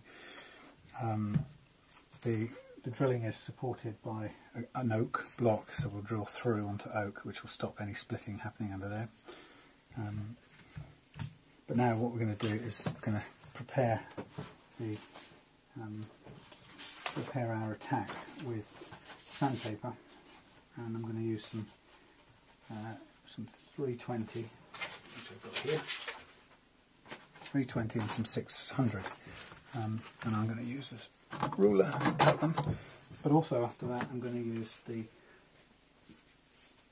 micro mesh, which is here, and I'm going to use this little rubber pad, or rubber block as well at some point. So start off with some bits of 320. As I said, we're looking now to use this 320 first of all to get rid of the scratches left by the fret levelling file, and we're going to use a magnifying glass as well to monitor our progress, to make sure that we know what's happening, and to see whether or not we are achieving what we're trying to do. So there's my couple of bits of 600, a couple of bits of 320, my fabulous magnifying glass, which helps me to get a really good look at the tops of the frets, and it really pays off to do this. I mean, it seems a bit eccentric to be putting on lots of strange specs for this job, but as I said, purpose of this is to get rid of these 320 scratches. oh sorry, get rid of the scratches left by this. Right. What we do to begin with, I'm going to do it by hand, so my fingers go over the metal and up and down, just going the whole length of this neck with this 320. Now, by the way, if you do that and the masking tape starts to come off, just cover it up straight away. What we do not want is, at any point, is this paper coming off and the fingerboard being exposed. So I'm trying to get an even treatment of all the frets, so making sure I go all the way to the end evenly. Stay where you are.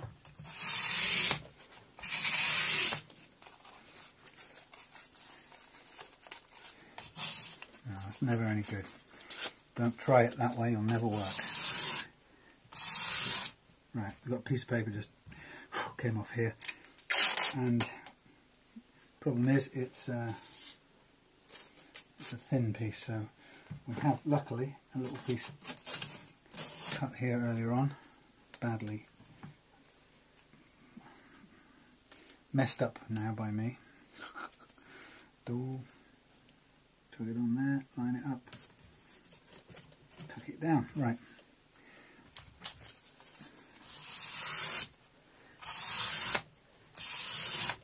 So you can see that I'm trying to make sure that whatever I do it evenly to all frets.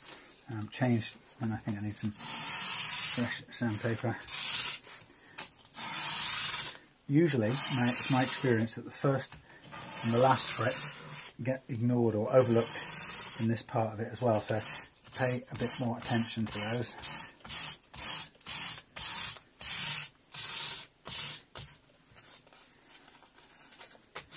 You find at this stage it's really hard to hold on to a piece of sandpaper. You wouldn't think it is, but it is.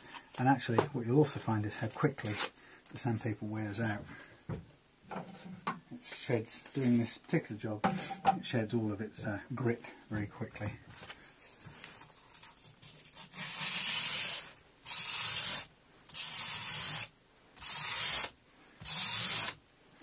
So I'm going to stop at when this paper's run out. I'm going to check now in a minute with my magnifying glass.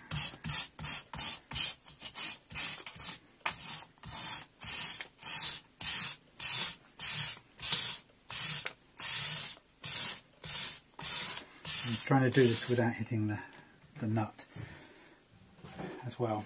Now, I've found a particularly good way. Now, when you get to this stage, a really good way of checking whether you've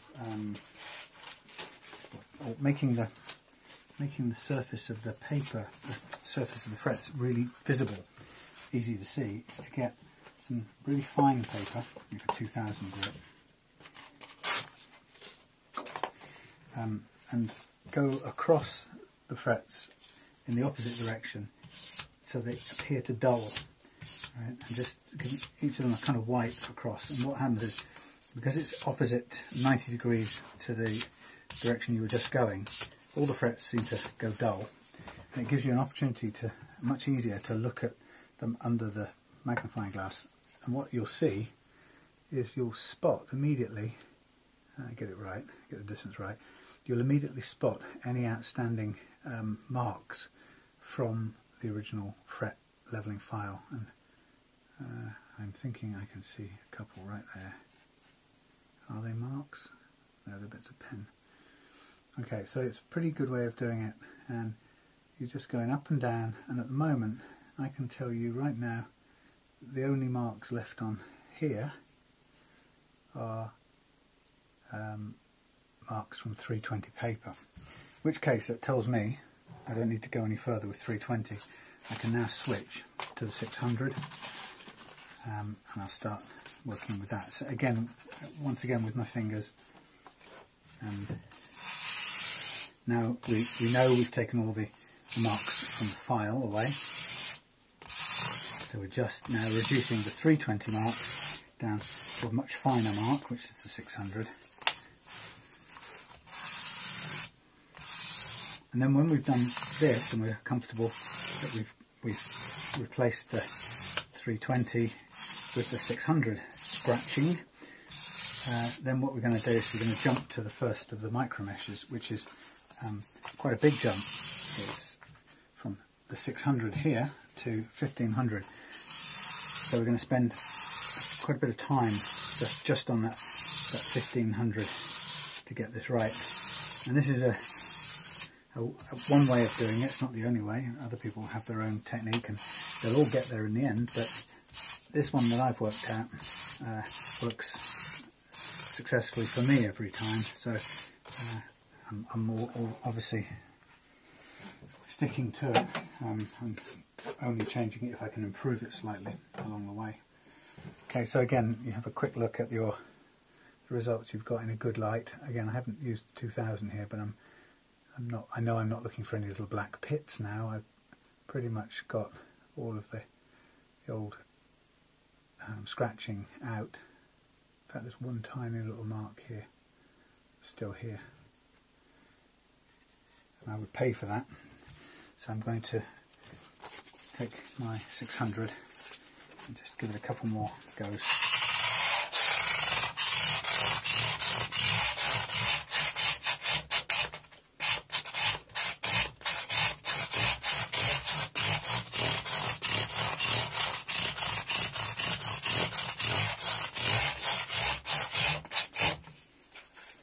Move it round a little bit.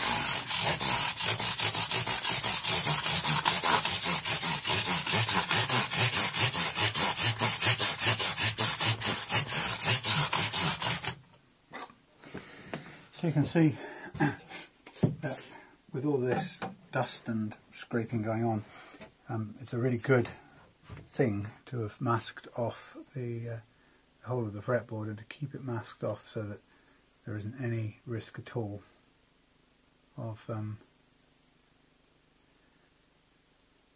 no risk at all of the wood underneath getting damaged. It's really important.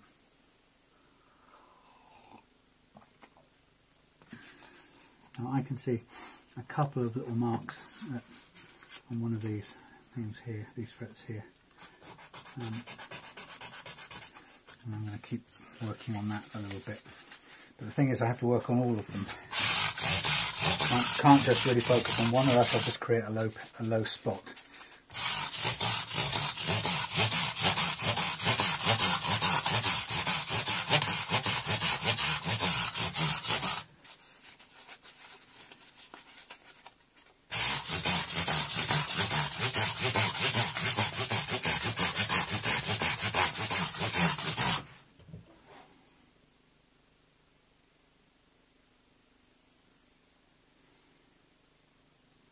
Okay.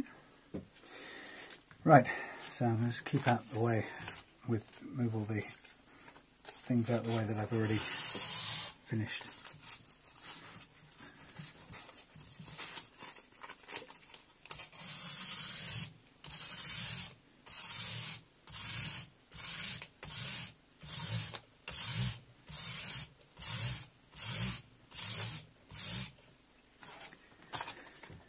Spare a bit. Right, chop away, chop away. And now I'm going to move to the micro mesh, which is a whole sequence. I'm going to spend a lot of time on this first one, the 1500, because we've made a big jump from 600 to this one. So a couple of minutes with this.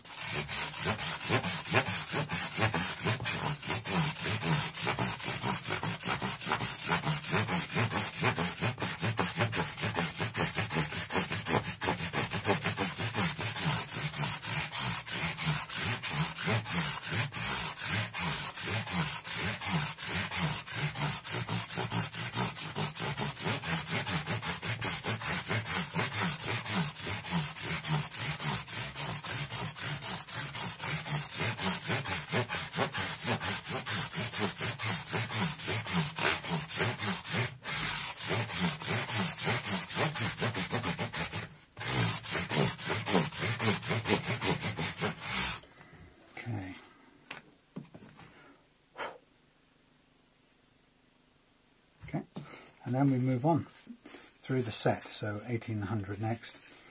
These are getting a bit worn in certain spots, so I might want to try and shift them around a little bit.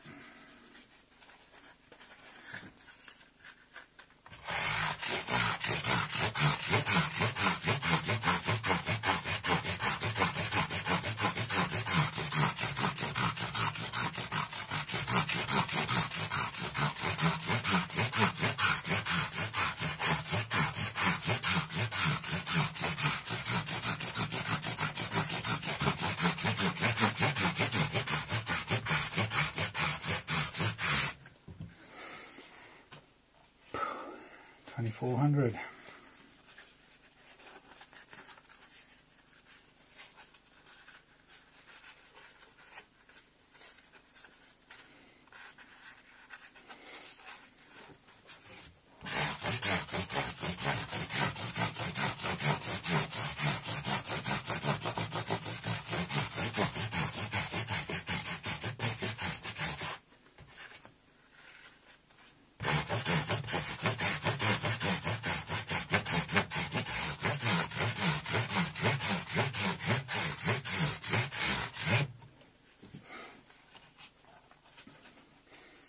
$3,200.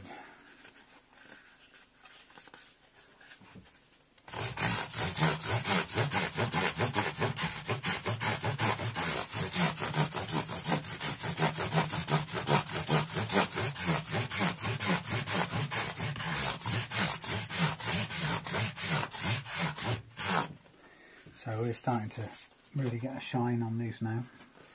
In a way, that's kind of, we're heading into polishing mode now.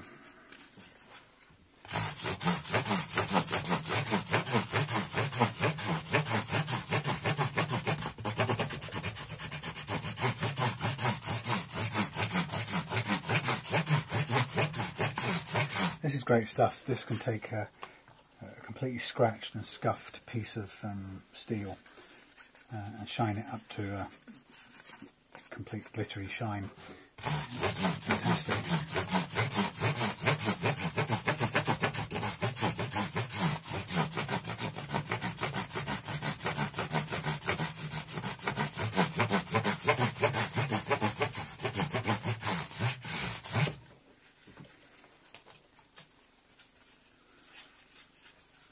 Just trying to use some of the unused parts of these things now. They're getting a bit older.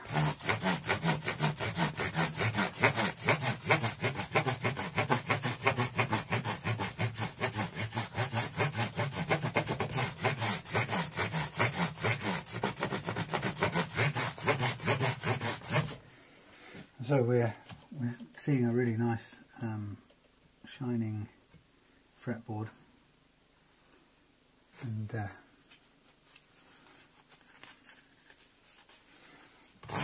we're then going to finish it with Dremel treatment.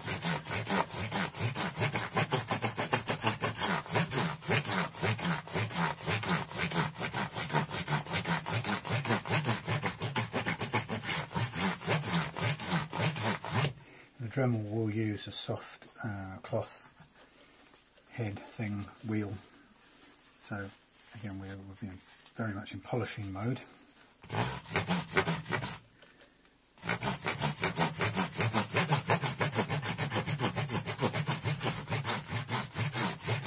Okay.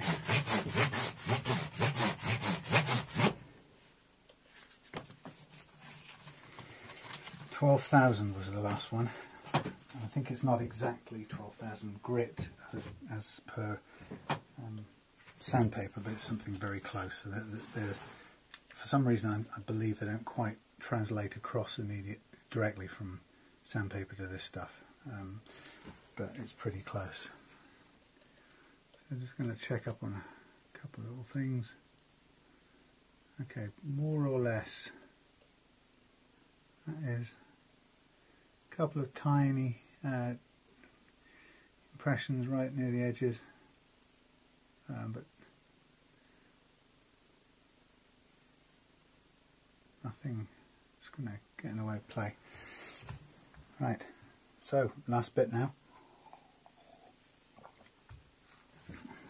going to pull out the Dremel. The Dremel's been doing some woodwork. Okay. I would have been drilling some. That would have been drilling new tuners, or screw holes for the new tuners on another guitar. Okay, so get ourselves. Oh lordy, this doesn't work anyway. I don't know why that hangs up there. You can get out why. Slight confusion problem around finding a power point. This one, battery's charged. Thank you. Always keeping batteries on the go. Right, our little soft fabric thing. Now I'm going to choose a polishing compound to shine this up. I'm going to use the RF3 stuff, or grade 3 or whatever it's called. RF stands for Rothko and Frost, is who I bought it from. Bit of advertising there. So I'm just going to dollop some of this out straight onto the frets, or nearby, wherever I can get it. It's very difficult to position it anywhere other than sort of nearly on it. And the point here is that this is going to fling it all sideways anyway. So we won't end up with an awful lot left on the frets, but there'll be enough soaking into the wheel. Okay, so rule number one, if you ever do a Dremel job on your frets, 2 hands with this, it's going to want to pull the Dremel, it's going to want to pull over the edge here, and if it does, the chuck is going to naturally come down and hit the fret. If it hits that fret, you're back to square one. It's like the worst kind of snakes and ladders. So 2 hands.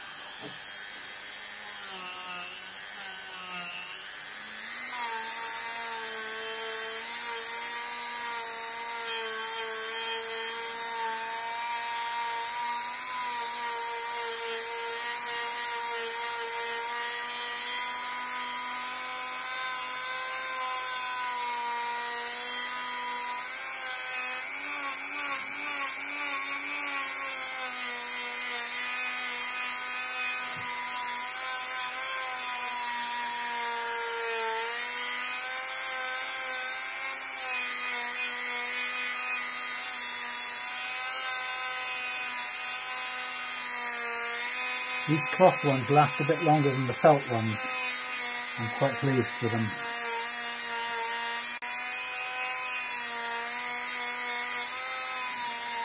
A bit longer, not hugely.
Okay, covered in bits. And it's starting to wear out, but there you go. Right, so get my mucky rag and just take off some of the obvious goo and chuck that in the bin.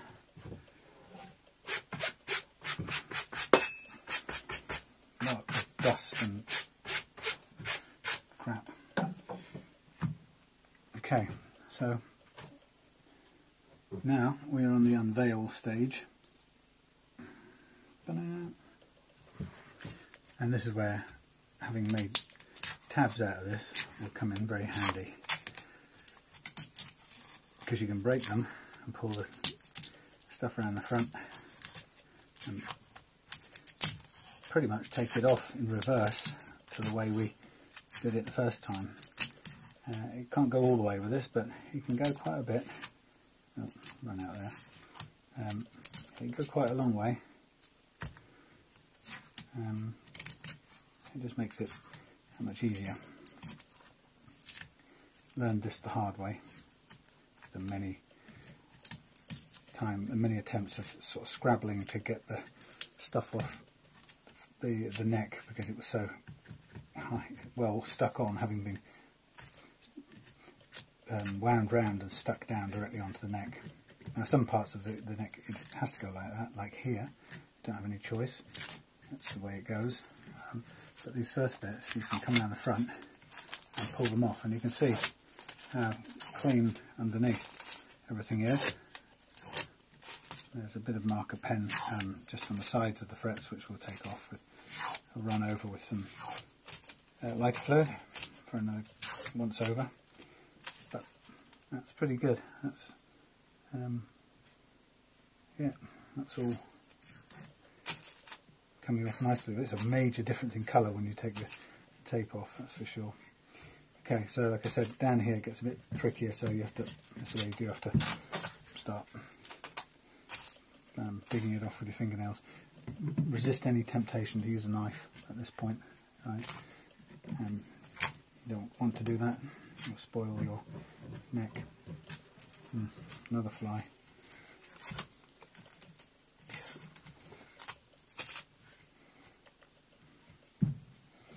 So,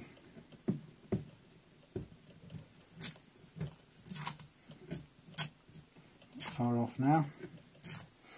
So as I say, we'll do the drilling for the machine heads tomorrow, or the tuners I should say. When did they stop being called machine heads? That's what I used to know them as a youngster. Bit of a 1980s sounding thing. Right. Pull that glue off into the bin. Grab our bottle of goodness. Kill the fly.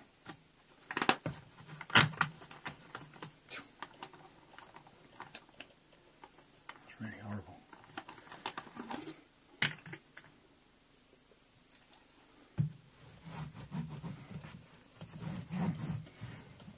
So get in to up and down the edges of the frets, really. That's where the dirt kind of builds up from that operation. Natural for it to do so. We put quite a bit of filth on there during that. It's natural for some of it to come off on the back of the neck as well, but looking good here.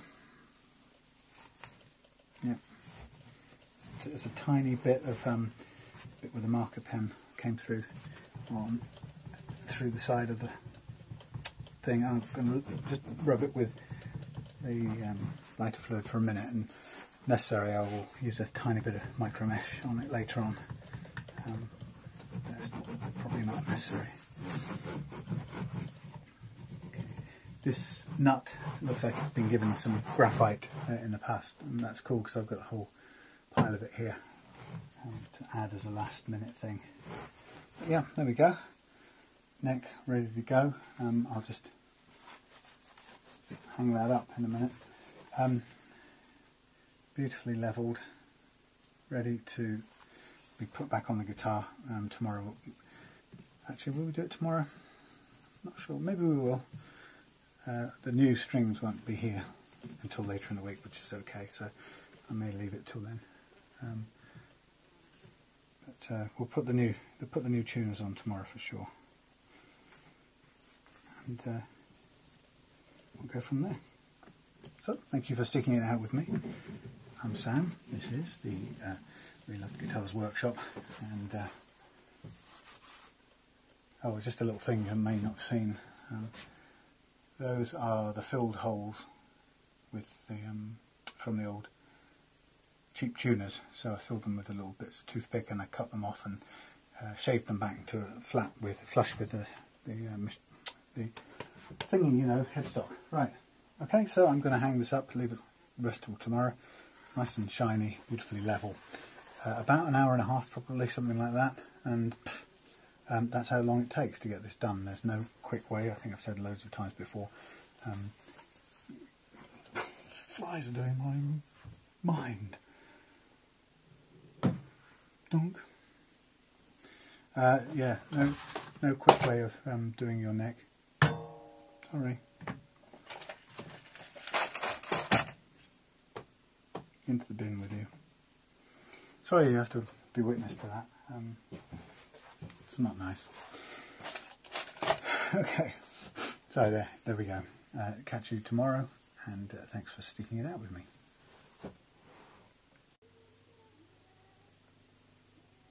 Hey, Sam here, Reloved Guitars workshop. It's going to just continue with Rob's Korean Squier, and since the last clip of video, here we have the new Wilkinson Ez-loks tuners, nicely fitted. One of the tuners is about, in total, about 1 millimetre out of place. Very hard to get an absolutely precise positioning when you're drilling on top of an existing hole. So an 11 millimetre hole on top of a 9 millimetre hole. You can imagine, even with a pillar drill, that gives you quite a bit of pull, and so consequently one of these is a tiny bit out of place. I've told you that because I like to be honest about it, but it's barely, hardly noticeable, and it's a significant improvement in the tuners anyway. The neck is done, so we are in a good place now just to oh, I always do this, my phone is here ready to mess up the recording. Sorry. Right. Yeah, we're in a good position now to rejoin this body with the neck. But having said that, I'm not going to do that, because what I want to do is do a little bit of polishing on this body, because so I hung the neck back up for a second. So yeah, we've got a really nice sort of deep fire truck red, I suppose you could call it, on this guitar. And you can see the bench is a little bit damp because I've been doing some wet and dry work on it on another guitar. I'm also trying to figure out how to make this picture not burn out so much. I haven't figured it out yet. It's a bit of a shame. I started by trying to move. That ain't going to work. I started by trying to move the camera out and sort of shoot back inwards a bit, but it's as I say, it's all a bit lean-to with string involved. So I don't know. I just want to get less burned out here. Let's cover it up. Let's let it recover. I don't know. Let's hope for the best. Yeah, so we've got a very nice red colour, and it's in pretty good nick actually, but it does have some kind of playing scratches which I want to take a bit of care of. This customer very kindly agreed to let me hold on to this guitar a week longer than I was intending to originally. We booked it in and I picked it up in London, and then after I picked it up I realised I needed to take some holiday, which wasn't his fault anyway. So what it meant was I wouldn't be back up in London with the guitar until a week later. So he was very kind and was happy for me to do that. So I decided I would give this a bit of extra love and attention while I'm at it. So I'm just going to do a little section of this with the this wonderful stuff I've got here. It's kind of an American issue. Now, typically I've started with number 2. What a plonker. Both do a similar thing. One is a little bit finer than the other. But let's see what it does for this nice finish.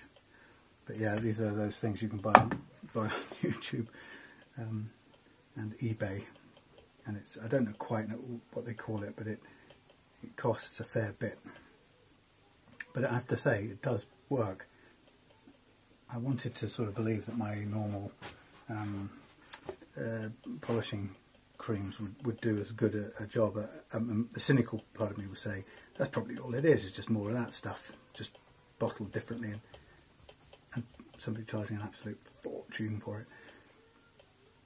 But it seems to do a pretty good job. So I'm going to give this whole guitar a good going over. So with the neck done now, I'm pretty much ready to put this guitar back together again and restring it.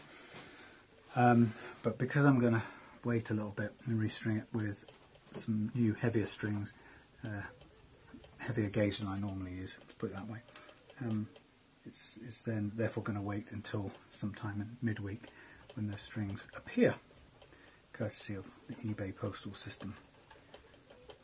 Because I think when it's pretty obvious that when somebody's used to playing with a certain gauge, you can't change that out. Now this is a really nice shine, but it hasn't really. This thing is driving me mad. It's my new space-saving idea. It sort of works and sort of doesn't. So maybe it'll work better if I jam the light under there like that. Who knows? Okay, so going back to goo number 1, like the sequence should be done.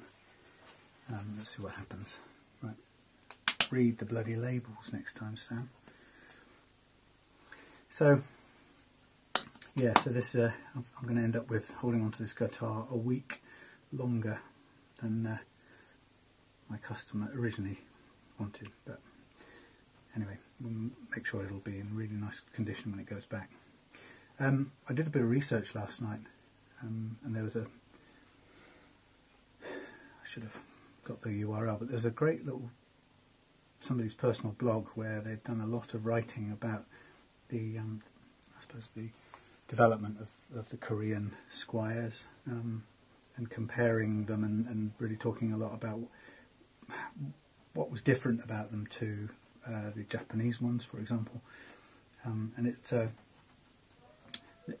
this blog talks a lot about my neighbour. You should hear her. The blog talks a lot about the plywood finish being, or plywood bodies being chosen as a cost-cutting alternative in the late 80s, and then abandoned pretty quickly again in the 90s. Hello, darling. Right. Oh, look, the cup of tea again. Thank you. You all right? Mm-hmm. I've just been doing some bits and pieces to all of these things and trying to work out what's outstanding. I've also done the tuners on this. One of them is 1 millimetre out of place, but it's very, very hard to do when you're drilling a hole on top of a hole. Looks all right though. It's very nice new tuners. I was just talking about this research I've done about the plywood construction. Oh, yeah, and they apparently they did it in Korea in the 80s as an attempt to save money, you know, to kind of compete in the heavily price warred budget guitar range. Right. And it sort of worked, but then it was really unpopular, and they thought better of it in the 90s and just stopped doing it. And I don't think anybody makes plywood guitars anymore. Is it a rarity then? I think it is a bit. It's certainly an old one. Well, you know, C60 makes guitars out of hubcaps, so I don't see why it shouldn't be. What they did say, I'm Robert won't be very pleased to hear this. He did actually ask me before, when we met, but the verdict is that the pickups on these aren't good at all. Oh. But I don't know. I haven't heard it yet, so we'll see afterwards. But I can believe that if it's really heavily budgety kind of guitar. But there, in a way, if you just put 25 quid into that, you can change that quite easily. Yeah. I mean, if it really is that bad, perhaps I should have. Or maybe I'll give him a call and see if he wants to upgrade them while we're at it. But anyway, so I'm just doing this as a sort of contemplative Saturday afternoon. Looks lovely. So it's a great fire engine red, isn't it? Postbox red or something. I think I used to have a lipstick that colour. No, I'd say I did, but I haven't. I've only got blue lipsticks at the moment. No, that's nail varnishes. Oh, sorry, yeah, sorry. I don't know the difference between a lipstick and a nail varnish. Oh, that explains lots of things. Gentleman looking at my videos online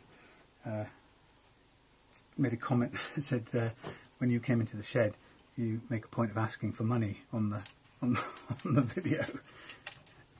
Yeah, I mean, it must have been some point you came and asked for money for going to the supermarket or something. And he said, I noticed your partner asked for money while the camera was running. Smart move, he said. as if that was a deliberate ploy to prise open my wallet. Funny having a kind of life on YouTube, isn't it? I get tired of this quite quickly. Yeah, it makes your arms ache for a while, doesn't it? Yeah. But it is a nice finish. Yeah, it's beautiful. The other thing that people said is they didn't like the way the strings on these anchor at the back of the bridge and don't go through the body. Which, if I seem to remember, and don't swear, but our friend Scott Grove, Scott Grove seemed to like guitars where the strings didn't go through. He had I think he had a whole point about it not being good for the strings to go through the body, although it's kind of popular in things like these chunky Fender Telecasters and certain guitars. But so I think I kind of, because I tend to side with whatever he says goes. I was saying yesterday when I was taking this apart, I quite like the fact that they're anchored there. It's kind of easier to work with for a start. It also gives a much shorter length of string. Apparently there is something about the intonation that if you have too big a length of string between the bridge and wherever the strings are anchored, it has an adverse effect on the intonation. Or the resonance, actually. I'm sure, but I'm sure it does. But whatever he said, I believe him. Well, it sort of makes sense, doesn't it, actually? Yeah. It is very interesting when you start delving into. Yeah, I was saying to somebody the other day that you've got to. I think it might have been Robert I was talking to, or maybe one of the guys at work, but just saying how the minute you have anything on YouTube and you have a view about anything, it's a really dodgy.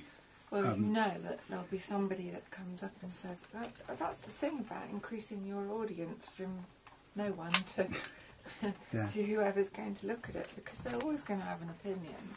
That's okay. Yeah, but it's funny, isn't it? You can see why so many people don't want to avoid putting their heads over a parapet like that. Cause, so I try not to have too many opinions. But so what? You know, how can their opinion hurt you? Just as how can yours hurt them? Well, people don't. You'd think that was the case, but people don't seem to go like that. They behave on an almost religious level, so that you've insulted their prophet or something when you've decided that tone woods don't matter and you can have a perfectly good plywood guitar. I mean, I could have gone to town on that little point, couldn't I? But too dangerous. Well, why would you though? Why would you bother if he's so staunch in his belief about something or other, whatever it is? You're not going to change his mind.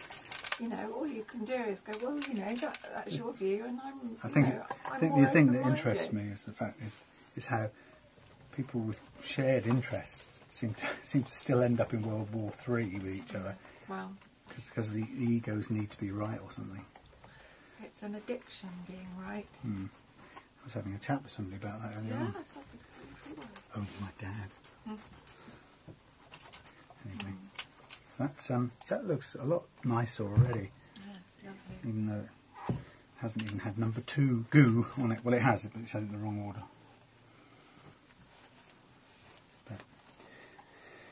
But for some reason, there's a few little things I've got to do on a few of these guitars, and I just keep putting it off for more enjoyable jobs. Oh, yeah. Not very good, is it? And separation.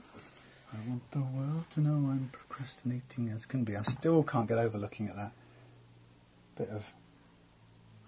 Somebody said that's not plywood, that's a, I don't know, mahogany style sandwich. Wasn't it more Laminate, like laminate. Yeah, laminate, that's the yeah. word. So, yeah, Yeah, this... so it's layers and layers rather than... Yeah, well, And it's highly compressed, isn't it, as well? So is there a difference between ply and yeah, laminate? I think there is. I know that ply goes... I think the principle of ply is that it goes in opposite directions, each layer, so that it's stronger. Wouldn't that... There's Doesn't laminate also do that? building your own house for 3 pence. They use plywood as a finish because it's got quite a nice, if you like that sort of thing, it's got quite a nice raw finish on it. Plywood. Yeah, and this woman had built her dream house, and she'd run out of money because it inevitably not, you know. Yeah, they something, always yeah. do. And she finished her house in plywood, and she didn't cover it with anything. She just really liked the effect of the wood. Because I know marine ply is a very particular kind of stuff, and it's incredibly strong. I used to build some things, I can't remember what it was now, but I used to use it to build quite a bit. And it is really, really, really tough because of the fact that it's the laminate and it's not even a particular kind of wood. It's a sort of chipboard, not chipboard, but a kind of glue and That's like chip. MDF, isn't it? No, it's got more bits in it than MDF, Yeah. but it goes in opposite. Each layer goes in a different Yes. direction, and together they're just incredibly. Builds So, the strength. so I think this does feel like it's a laminate rather than a ply. But I think in a way maybe they're the same words in some ways, because a plywood is a laminate. It's lots of laminate layers. Anyway, big deal. But the argument is that some people would look at this and go, that cannot play well because it can't. It's not wood. How can it have a good sound? And I don't think it's about the wood. I think it's about the player. well, that's what a lot of people say. Unfortunately. Right, I'm going to get back to my fish. Righty-ho.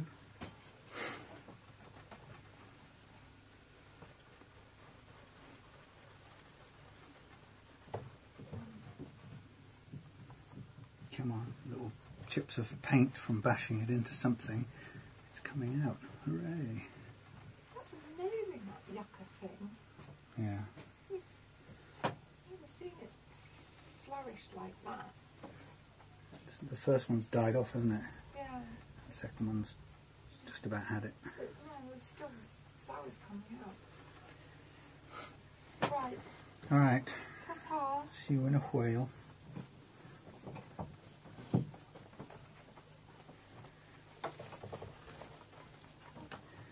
Wow, it's nice and shiny. There's one little hole in this paintwork. Not hole actually, exactly. It's a dent or a dink, which I'm not going to attempt to repair because it's so small. I don't want to chuck the wrong lacquer, if anything, onto it. But overall, it's everything. It's a very nice, lovely deep colour. Yeah, little ding there.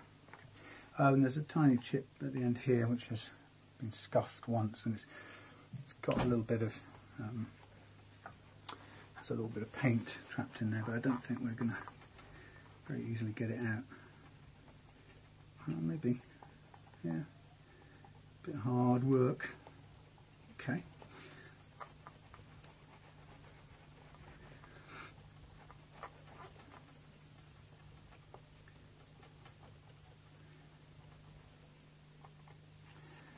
I don't have any red lacquer anyway, so I wouldn't be proposing to fill anything or paint anything on this. But generally speaking, that is really nice. So I can put this together now and put the neck back on, and then we'll just basically hang it up and wait for the new strings to come in. And once they're in, we'll put them on, put the neck under load, and then once that's under load, we'll get into setting the action. I like the look of that. As I say, I'm not the world's most experienced pickup listening person, so I won't be the best judge of what the quality of these pickups are. But I think, you know, if the consensus is they're not fantastic, then I don't really have any reason to kind of doubt that. Oh, isn't that nice? So I'm not going to do this with these legs because I want the guitar flat on the deck. I'll give it a brush off afterwards again. So remember, there was no shim in this arrangement. The neck just pushed, snugly fitted into here, and that's what I'm doing manually at that point, just pushing it in. Going to turn it over and hold it in place under sort of its own weight, and I'm going to dig out all our spare parts that we're just going to need and give them a quick polish over. Again, they're in fairly good condition, and because the neck hasn't been off before, these haven't been chewed up or anything, so it's in good shape. I'm just going to position them and then go around and just drive them in gently until they start to pick up the old slots or the old holes. You know, you can use a power drill for these things, but as with all of this, you just got to be careful that you don't kind of go screaming on. You also need to make sure that the drill bit, the screwdriver bit you're using is appropriate and as good a fit as you can possibly get. And so what you're doing is you're just checking, did that go in cleanly? Has that gone back in its hole? The answer is yes. And the same at the back, straight in, no sense of it struggling. So that tells us that the neck is in the right place for the time being. And we get all four of them to bite back into their original holes. And the plate is still loose at this point. And I'm just going to take, you know, it's always good to just take this bit slowly. You want to get this done properly. I've got my, my torque thing set on 7 on this. It doesn't have a set reading, but from experience, it's a good level to, it's a good setting to get the screws in here without putting too much strain on them. So what I'm trying to do is now just line up the countersunk parts of this plate and get the screws to slot into those. And they're all sitting quite nicely. And then the last little kick with the torque setting stops fairly early because we don't want to split or cause any stress on the joint. So there we are, back done up. Quick check all round, and it's funny, it sounds kind of like obvious, but it's worth pointing this out. When you've done this, just hold up the guitar and just make sure that everything is sitting where you'd expect it to be.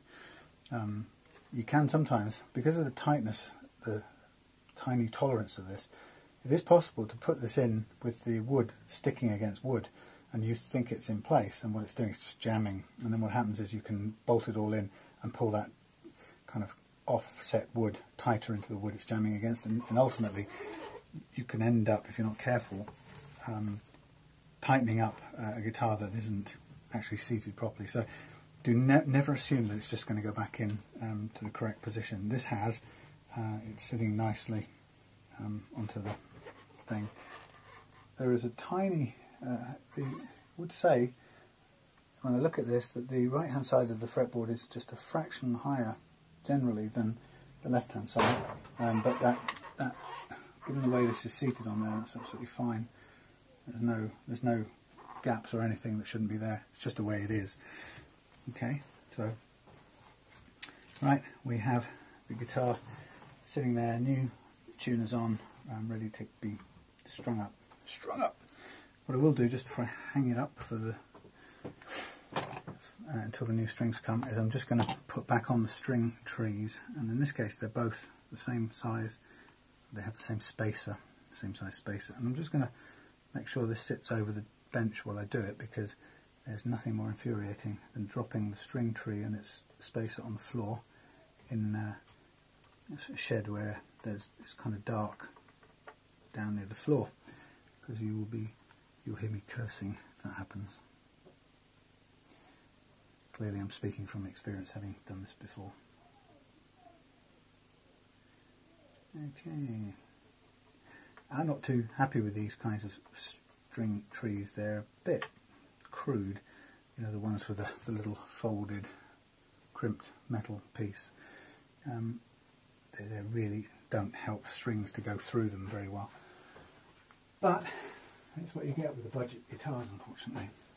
So, ladies and gentlemen, here we have a very nicely fret leveled, clean and polished up Korean Squier Telecaster, waiting for its new strings to have the rest of the setup done, and then to be intonated and back to life. And we've also managed to just take out a few of the paint, what do you call it, splashes, where this body has been bashed against another guitar or some other wooden object. So we've managed to take a couple of those bits out. It still has that one ding, but short of having some fireman's red coloured paint, I'm not going to do anything with that. So I'm going to hang up the little baby here in the workshop, and just make sure it's hanging nicely and safely before we let go of it, as I always do. And there we are. So back when the new strings arrive. Good morning, back with Rob's Korean plywood, or maybe another way of putting it, it's plywood. What do they call it? Somebody used an expression. It's either, you can call it plywood or you can call it laminate. That was the word. Laminate Telecaster. Very nice looking thing. All ready to go now, and we've taken delivery of. That needs tightening. The old strap button at the back. Let's just make sure that's on first of all. Yep, plenty of grip there, just needed working in a little bit further. Same for the front one actually, while we're at it. Might as well do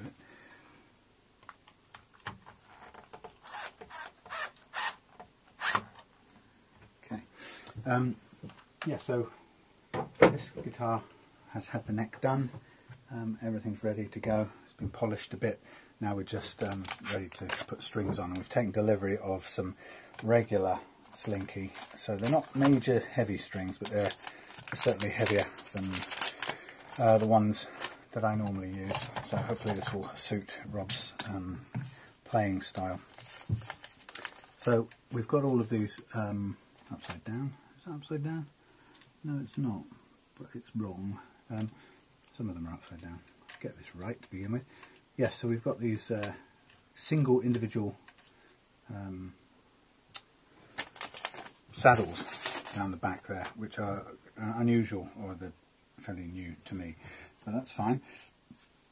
We've got a lot more control than the Telecasters, which have them in pairs. So individual ones, although it's not necessarily hugely traditional, it is without doubt more flexible in terms of intonation, because when you're intonating them as pairs, it's always a compromise somewhere halfway between one or the other. Okay, so I'm just going to thread these.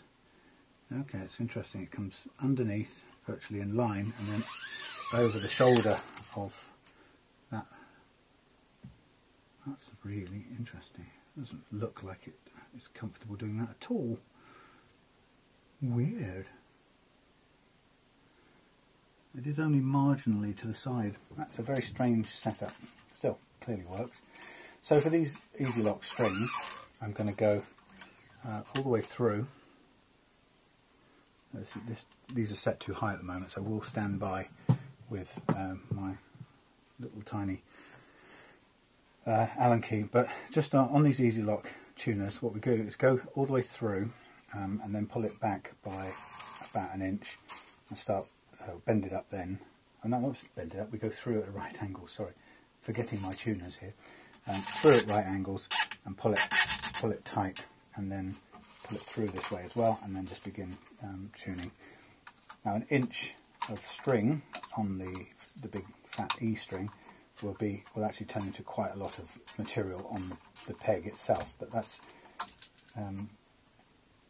I found that with these Ez-lok tuners you still need some string wound onto this, even though it suggests that you could pretty much just push it through, turn 90 degrees, and you're done. You know, all you have to do after that is tune up. It's not as simple as that. Okay, so there we go. I'm just making sure that all our bridge saddles are in the right orientation first, and then I'm going to straight away cut this because I don't need any more of this dangling off here. And then move on. And then we'll do, next stage is, we'll do quite a bit of tweaking of the action, which currently is, it's quite hard to grab hold of these strings now. What do I need? I need a little knife. Yeah, the action's currently all over the place because I took everything off and cleaned everything and made sure everything was in the correct order, so we will have quite a bit of work to do to set the intonation correctly, or set the action correctly, I'm sorry. But that's okay, that's what the setup is all about. So we go through on this A, back about an inch, bend up, go around 90 degrees. Pull that tight and wind. Now, I'm going to put, when I do this, I put pressure low down near the nut because I want the strings to stay fairly low on the post. Particularly these ones that don't have a string tree, I don't want the string particularly coming off the very top of the post, if I can help it. Okay. These slots on here look quite good actually. I'm going to check them anyway, because we may make a very small adjustment to it. But I think it was in fairly good nick when we got it. I think Rob's been playing this for some time, and I think it's pretty much set to the way he likes it. So I'm not going to look to over adjust anything. Come on, up you come. Between the things. Over the top. It's a funny little setup. I mean, it does work. There's a little kink in the string. In fact, that one's not one that's grooved. Now it is. Yeah, you're going to be quite particular. Yeah, very easy to get them out of the groove. I've not seen a setup like this before, so I'm going to have to be very conscious of it and make sure that these things are sitting correctly before we put any real tension onto this. We don't want crimping the strings or putting any undue strain on the strings. Okay, so the D string on, pull back an inch, come round 90 degrees, pull it tight and wind. Now this one has a tree to hold it in place.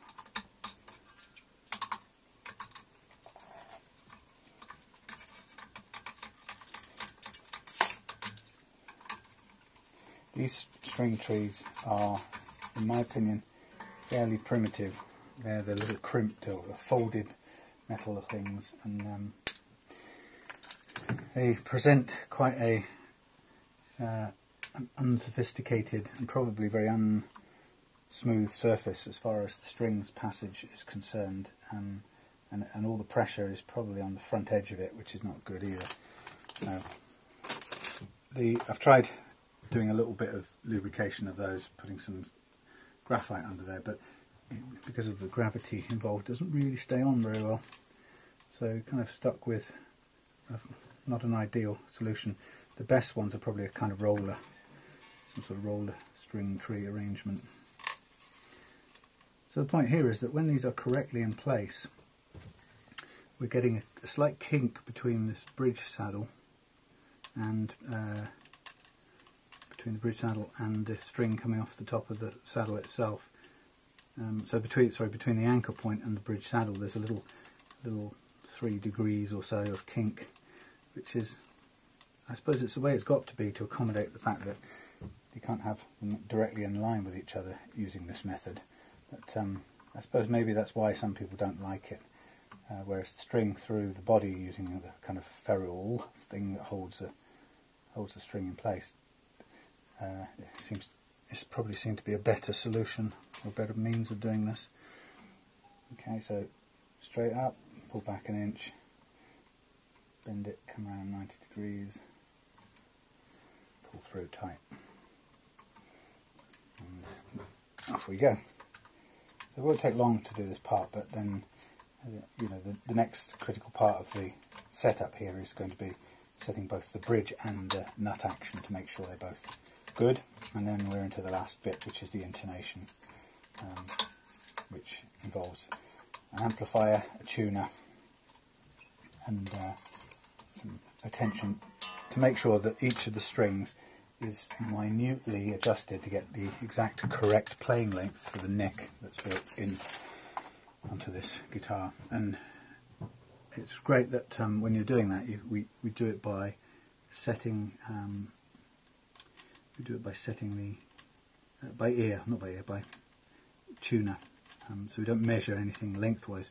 We use the tuner and the notes the guitar produces to estimate the correct string length, or to set the correct string length. Now that's really interesting. This one has tipped over. That's really interesting. It's actually tipped over with so much pressure on one side of the bridge saddle. The string actually flipped over. The string flipped the saddle over. Maybe it happens if there's a tiny imbalance. And that's a slight downside of having the pressure point, or the place where the string goes over, is to one side of the centre. It's off centre on the saddle, so there is an extra pressure on one side alone of the saddle, and what it just did there was flip the whole saddle over. You should be able to bend the saddle. Should be able to set the saddle with one side slightly higher than the other, because you're trying to get a radius across, a curved radius to match the neck of the guitar. So to do that, you have to have a slight kind of tilt on some of the saddles. Now, the problem is, if you've got to tilt one side and it's too low, it flips it over. Thankfully, the setting shouldn't be low on that side, so I can see on that side the string should always be, the saddle should always be higher because it's coming towards the centre. But it doesn't apply on these strings. These would technically be lower on the side where the adjustment, the little groove is, in which case it is possible. It's more likely for those to flip over. Oh, the small compromises that the people make, eh? In pursuit of what? Saving some money, possibly. Who knows? So, different views on this Korean beastie. But what's for sure is we'll have improved its tuning somewhat by putting some decent tuners on. There is no doubt about that. Those horrible Chinese tuners, standard economy tuners as it came with, are just manky. So we've put some Wilkinson Ez-loks tuners on as a replacement or as an upgrade. And once the strings are bedded in, I think Robert will find there's an increase in stability, a noticeable increase in the stability of tuning. That's the aim of this anyway. Of course, bedding the strings in first is always the key thing you've got to do, and for the first hour or so there's never going to be that greater stability because there is that process of bedding in to do. But once it's done, these tuners are very good. I've got some more on order for my Sun Mustang because the ones that came with that were pretty lousy as well.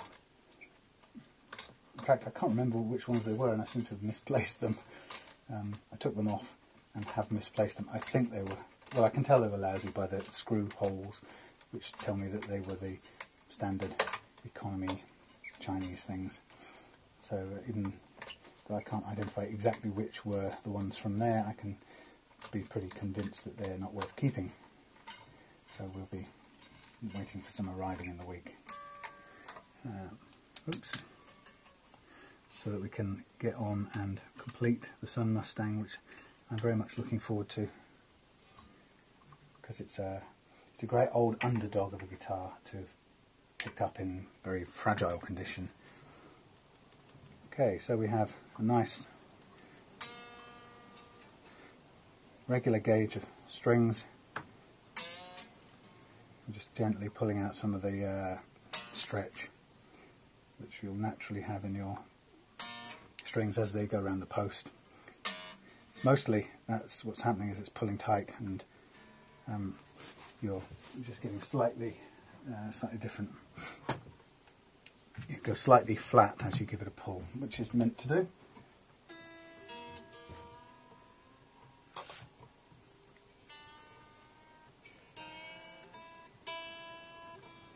We don't have to be exactly in tune, but I'm just going to get it close enough.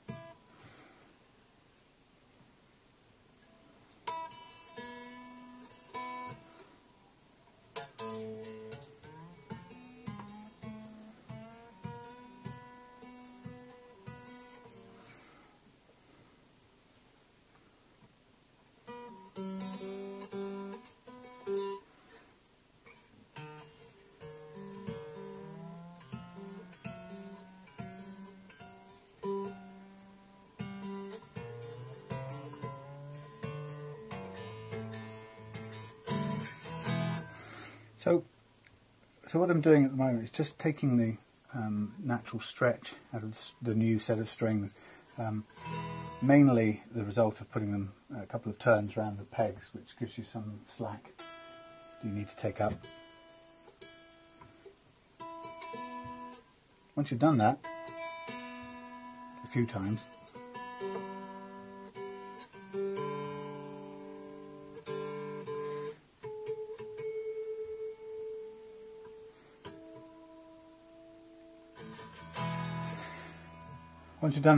you'll have your strings now set in place. And what's not right here, of course, is the action. It's all akimbo. You can probably see right now that the action's all over the shop, and that's because we haven't actually done anything about it. So we're now going to start that process. I'm not going to worry about the intonation to begin with. That will come later.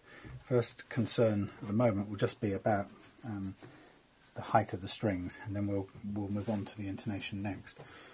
So I think I measured it at the beginning, and I can't remember exactly what it was, but I think we're going to aim for a lower playing action, and I'm going to start by taking this bass string down to a roughly workable height, and that's going to drop the tension on the string, so the whole tuning will disappear again. And I'm looking at the little feet, and I'm trying to make sure that this goes down at a sort of an even kind of level, so that there's ideally as much even pressure on the little feet as possible. Bearing in mind that the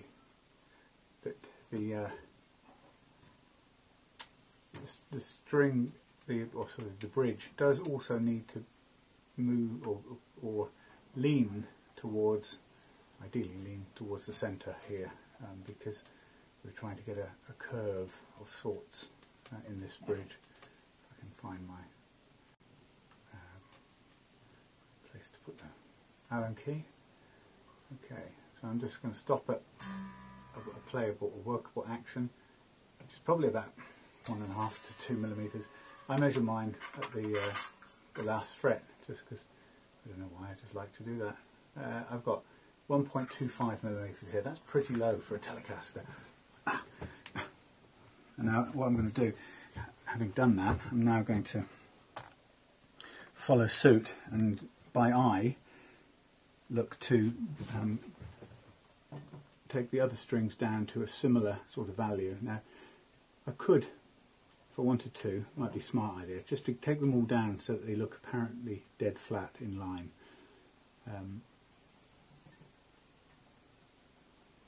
It's interesting, some of these have got different lengths. They have got different lengths. Things in them sticking out further than others. That's weird.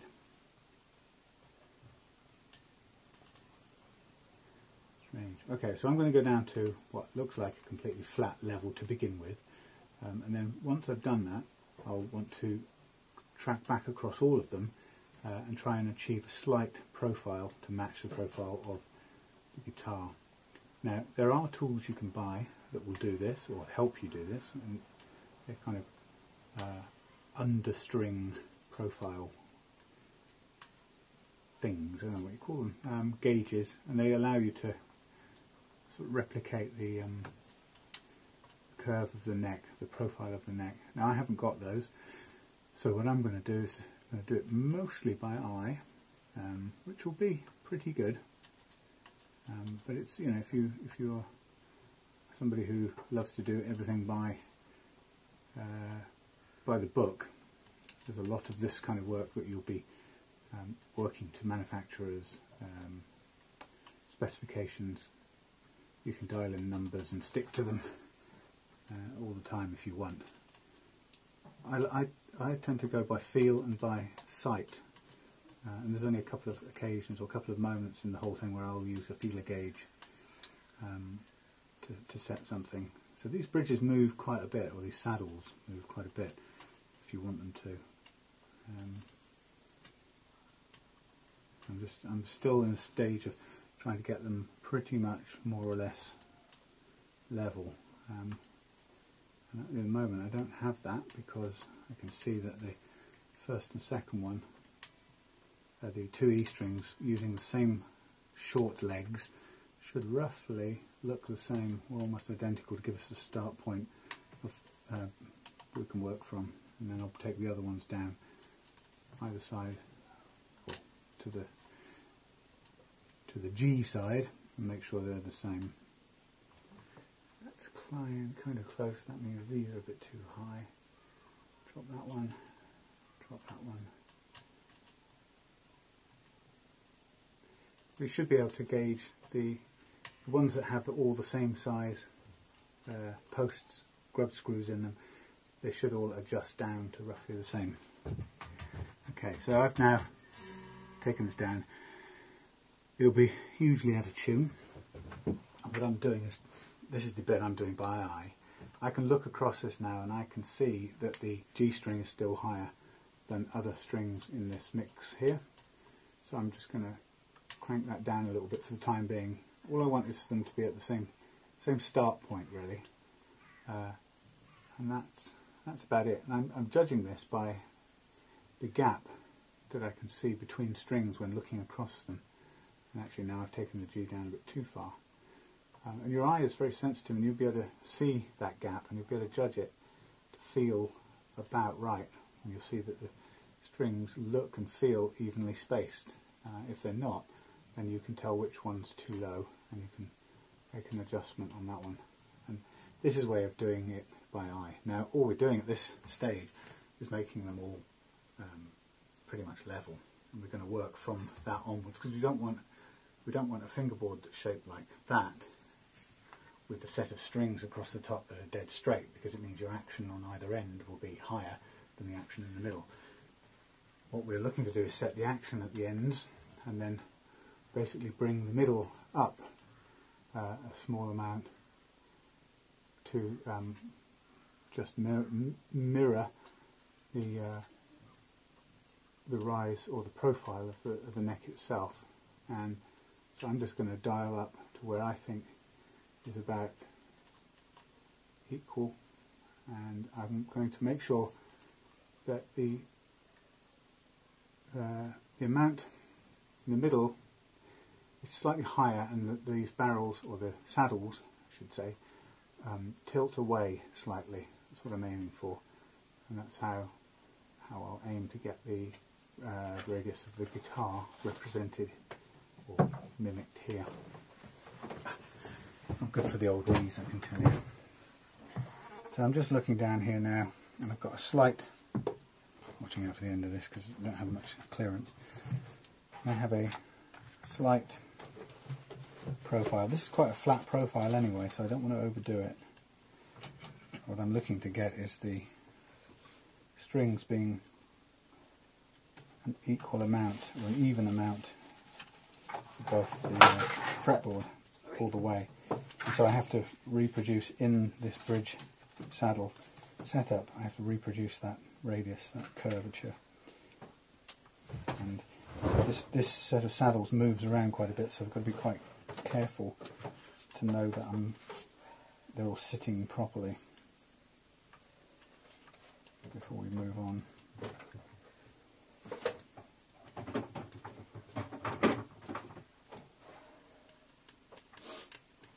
So a number of ways you can do it. You can do it looking down here, and I think that's pretty accurate.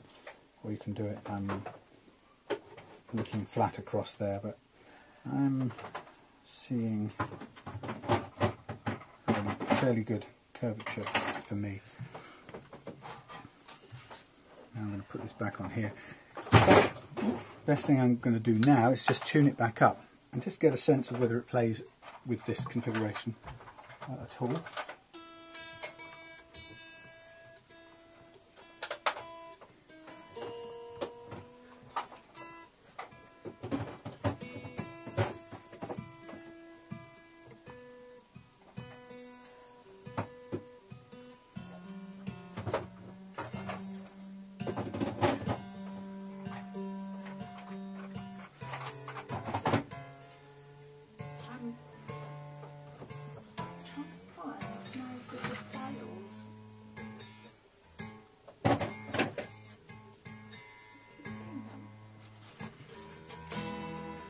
Not at the moment. Do you want to borrow mine? I've got a similar set. I've got a similar set. Do you want to borrow mine?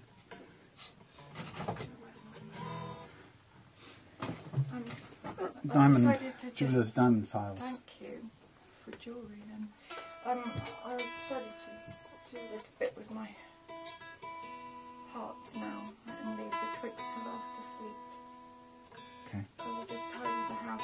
I haven't even hoovered it. Domestic stuff in the shed.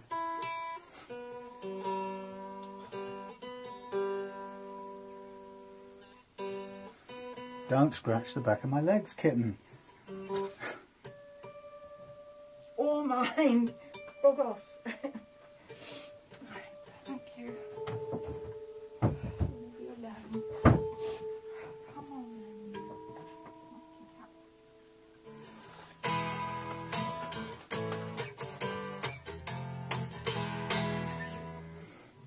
Okay, so what have we got at the bottom end? We have a stupendous one. That's creaking on 1mm. And what's amazing about it is that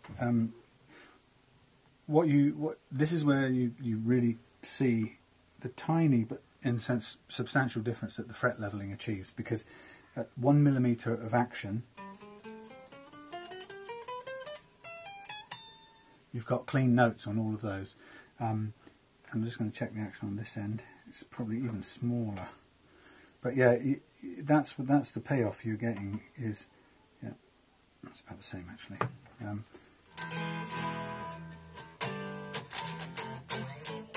I like that. I'm not going to mess with that at all. I'm going to stop exactly there on the action. That is a really nice playing action, and I think that Robert will be able to immediately tell the difference on this, the improvement. This is now before having done anything with the intonation and the nut. I'm looking at the nut, and I actually have to say there is room for improvement on here as well. And this is where it gets a bit interesting, because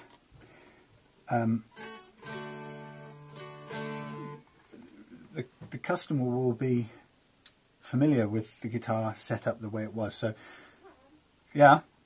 You just got a call from somebody who wants to drop some guitars off tomorrow. Oh. Wants to know if you're going to be here. Yeah. He sent you an email as well, apparently. Can you give him a call? Sure. Back? Does he say who it was? Sean sent you an email? No. Okay. I'll check now. Coming by and wanted to know. Fabulous. Yeah. Lucky I took a week off day job.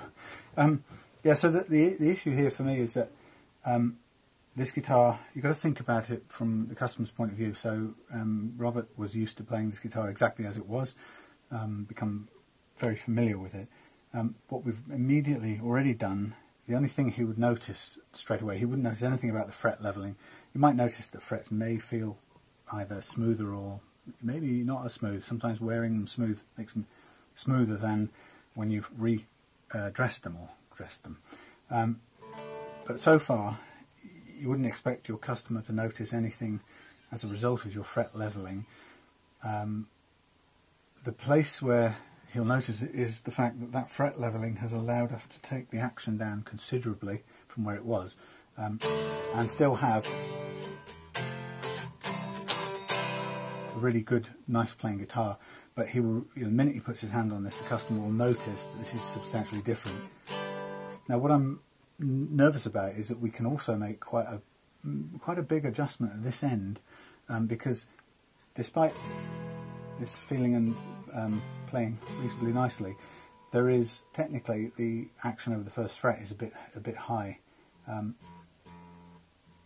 It's actually not so bad that it will result on this guitar result in making the strings go sharp. In fact, we can test that right now just to prove a point, because I'm conscious of not over changing this guitar.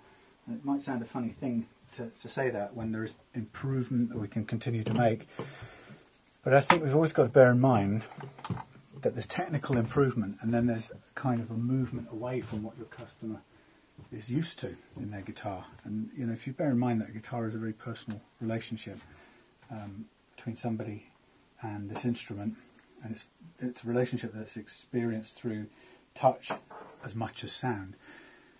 If we make too many improvements, I think it can be quite disconcerting. And whilst you could say, well, technically, it's possible to do, and there's still room to make that adjustment. You might say to yourself, well, why would I go to that extent and end up with a guitar that maybe feels not uncomfortable but unusual, so different that the owner might not recognise it. So one of the things I wanted to show you, it's not a very good guitar to do this on. Let's see if I can do this without crunching the... It's quite handy for that. Yeah, I can do it without hurting the jack socket. What I'm going to do is just quickly put on the tuner. It's not the most sensitive tuner in the world, but it will probably do. So let's tune it to E.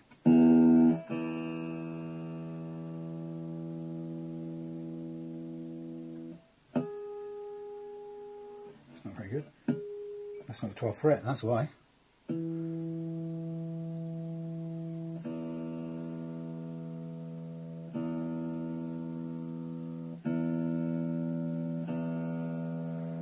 Okay, so we're pretty much on E. Now, listen what happens, watch what happens when we fret an F. Can you see? It's doing it. E. Oh, A. E. more or less perfectly in tune. F, slightly sharp.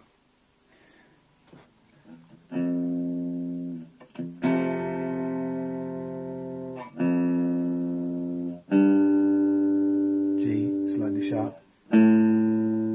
A, slightly sharp. So what that's showing, and again it's not the best tuner in the world, let's try it on a high note.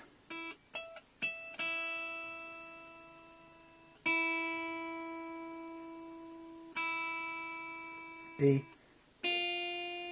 F, slightly sharp.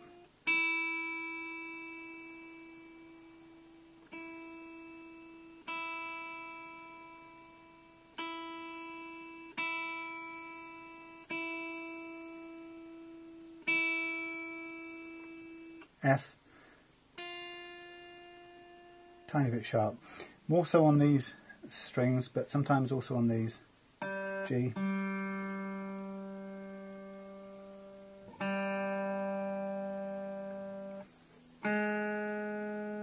load sharp.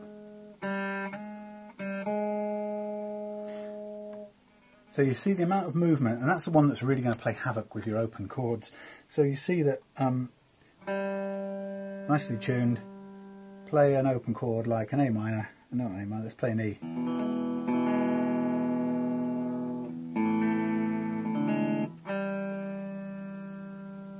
Let's do it properly. Let's tune these all.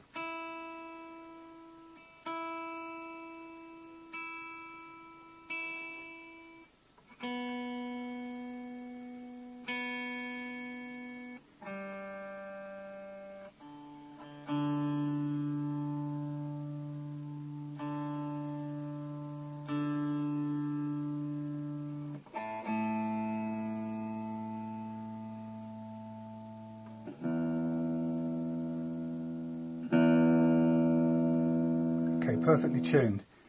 Let's play an A minor or an E. That sounds like it's in tune. Let's play the E, G sharp. Very sharp, or A flat. In tune.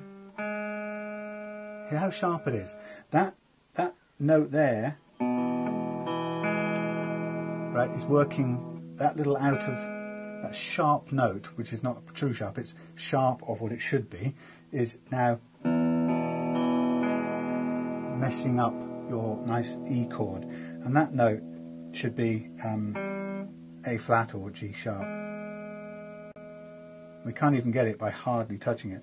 And so what's happening here is that this string is too high over the first fret. Actually the others all are as well, but it really shows up on the G. And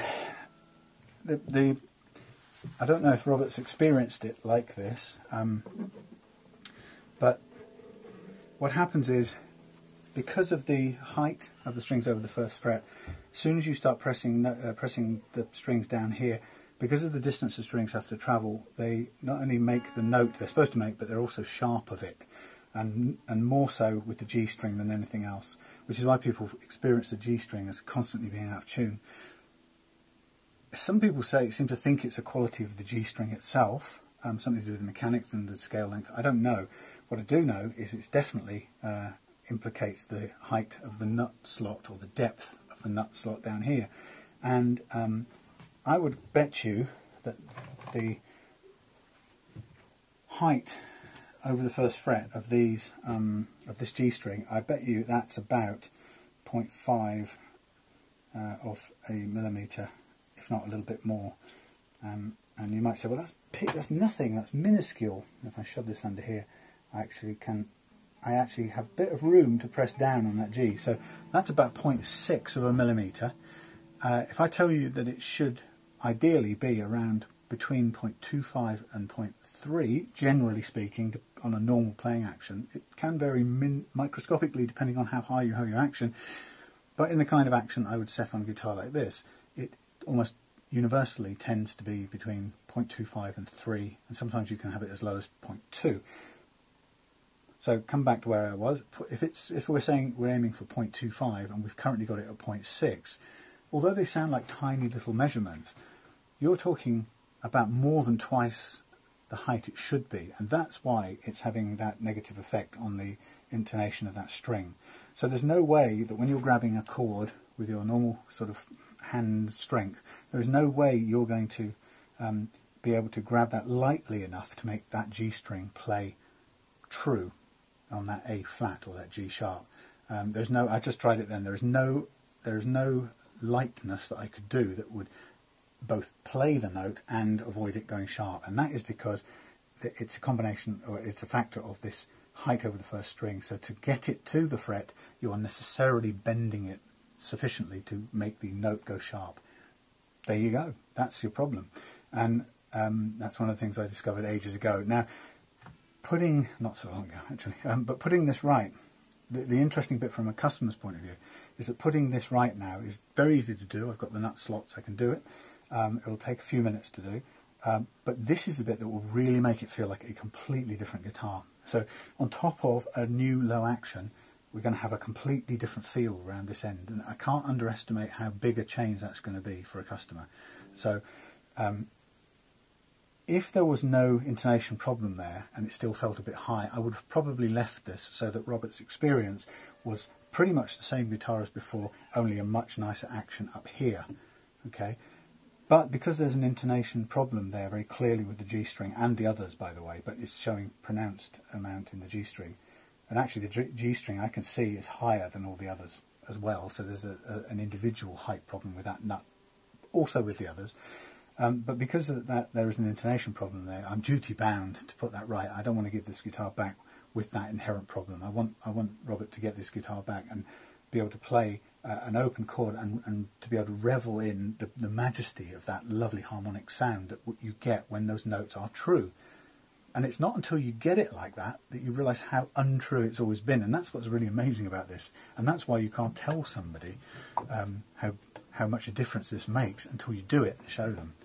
But make no mistake, you have to recognise, if you're in this game, you have to recognise that whilst you're going to give your customer back this lovely heavenly sound of chords that are in tune down here, notes that are in tune, it is going to feel very different. And you need to kind of keep that in mind. When you hand it back and you're going to watch their expression, they're going to be, wow, followed by, ooh, this doesn't feel like my guitar. Then very quickly they'll get into it and fall in love with it. But you have to be realistic. There's going to be quite a significant change to this. Okay, so I'm going to take a break, sort out this incoming inquiry, and come back to the nut adjustment, followed by the intonation on this guitar. Right, hello again. Little break there for sorting out some new business. And it's all go, which is brilliant. I just want to tidy up some empty packets here, get rid of them. Empty string packets.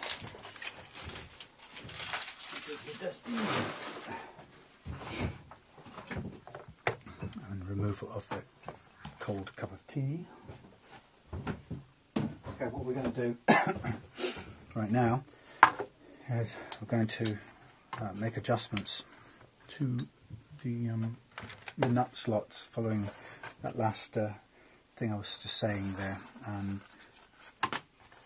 We have the 9, there's a set of nut files here by the way, and the 9 we never use because it doesn't match the strings. In fact, we might find ourselves struggling with the 11 as well on this, but we'll see. 11, 16, 24, 42 and, nope, 32 and 42. We'll see. This gauge may just work with 11 as a top one, but what it means is we're going to need to use one of these devices for the bottom, very final one. We'll use a combination, but right, now remember I said that this was measuring in at 0.6 of a millimetre on the G string, for example, and the others vary slightly from that, but we said we were going to aim for to reduce this intonation problem, we're going to, and to improve the action, we're going to aim for, I said 0.25, but let's be conservative and go for a 0.30. So we're not going to change it as much as we could do, but we're still going to make some some change to it. Now 0.30, I put the feeler gauge underneath there, and I can feel that there's some room for the string to move down, and that's really what we're looking to do, is to remove that that extra difference. Now, what is true as well is that when we have the guitar on its back in this position, things will be slightly different from when we have it in its playing position here. So if we're being absolutely technically correct, the playing position here gives a reading of a fair bit more distance. So if we're going to do this all the way, we could do it that way, or if we put it back on the floor, what happens is the gravity pulls the neck back a little bit. It's absolutely minuscule, and this is not a critical thing. You know, if we end up with what I say is 0.3, but actually when you play it in the upright position it becomes 0.35, it's erring on the conservative side, if you like. So I'm going to aim for 0.3, and what I'm going to do is put on my zoomed in specs so I can hopefully see this, and I'm also going to bring the camera in using my miraculous zooming capability. Let's see what we can see. I don't know how well you can see that, but now the guitar is lying flat, and I've got a block which is it's moving, so it's taking away the downward pressure, so it's not really bending the neck any. So it's removing a bit of gravity effect on the neck, but not a huge amount. And so from here I can see quite well in this light what happens when I put my gauge under there, and there's a bit of play. Not a huge amount, but we'll start with this one. So first thing I'm going to do is to take off the string, and I'm going to use this little file here. Now these are welding nozzle cleaners, and they're quite a useful, cheaper alternative to using the nut files that you can buy. However, they get completely unmanageable at the thin end of things, and you really, by the time you get down to these little thin ones, you can't hold them to use them. It's practically impossible. So I've got a combination of these which give me a bit of reach on some of the fatter ends, and I've got a set here of the files which are quite expensive, but I have to say are really worth getting if you're going to do this. And between the two things I'm able to get to where I want to go. So having tuned it back up to pitch roughly, I can then put the gauge underneath, and I can still feel that it goes cleanly underneath there, and I've still got a bit of room for the string to go down. So I'll keep on taking a little bit away using this one. If it's not taking as much as I want away, which doesn't feel the case with this, it seems quite a good cutter. If I struggle to take away material, I'll use I'll bring in one of the other ones to help cut. But again, just taking a little tiny bit at a time. So while there's still some movement to get the string down, and you can hear it because it kind of makes a noise. Whilst there's still a bit of room, I'll take a little bit more. And we're just coming downwards towards the height we want. Tiny bit at a time. Don't take too much off, and you can also clean out the bits that you take off the back there. You want to use a diamond file just to tidy up the back end. And this operation is critical. You go slowly, and you can always take a bit more, but you cannot put it back on. Now that's a good sign actually. You can pluck it and it stops playing when you put it under. That means we are pretty much close to being, I think that's as good as we'll get. And that's 0.3. And then I can also just then quickly pick the guitar up, and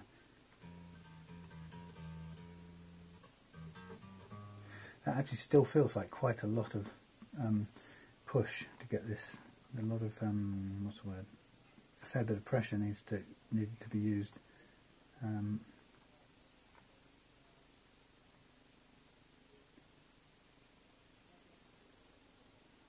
Still got some room actually, it's not quite there. And the other thing is, let's just check it against a 2.5.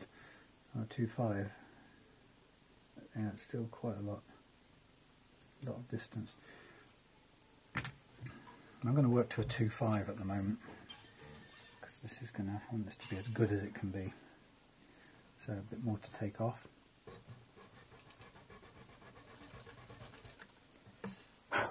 If you go wrong with this coloured nut, you have an option. You can, in fact, fill it with a homemade mixture of baking powder and super glue. I'll stop there with that one. Yeah, it's a sort of a low-tech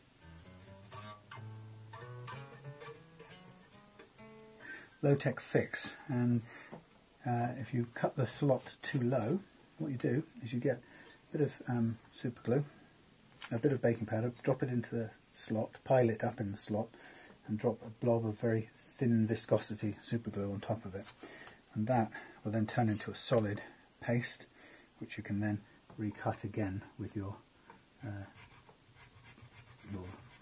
nut file. It's actually not a bad get out of jail free card approach. It does work.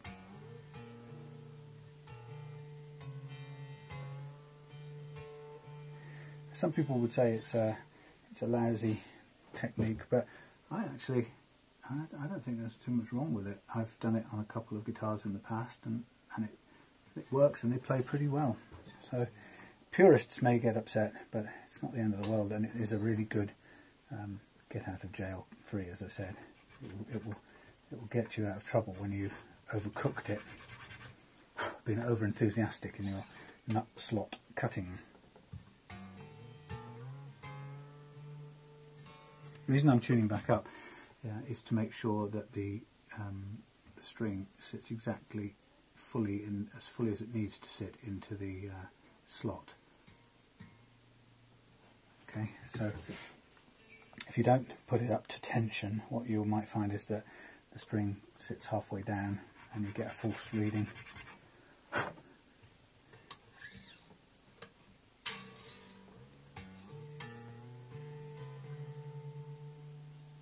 Now, it doesn't have to be absolutely concert pitch to tune, but it needs to be up to the right sort of tension.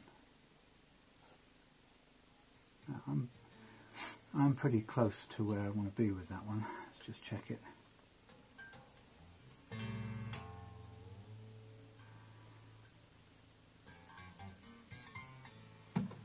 And again, just checking it for feel after each one.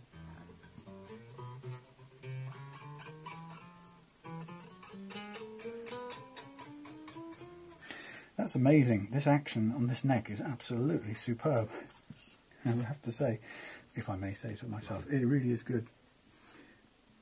Now, just for this one, to get to the D string, I'm just going to pull these other two off and allow myself to go in with the feeler gauge without any obstructions. A little bit of work on that one. So, and I'm conscious that this one goes under a string tree, so I don't want to bend too much, and I'll put the one I've done out of the way so I don't confuse it. Nothing worse than a slot that's too loose. Again, as you move up, you've got to be conscious that these strings, or these nut slots, seem to cut at different rates.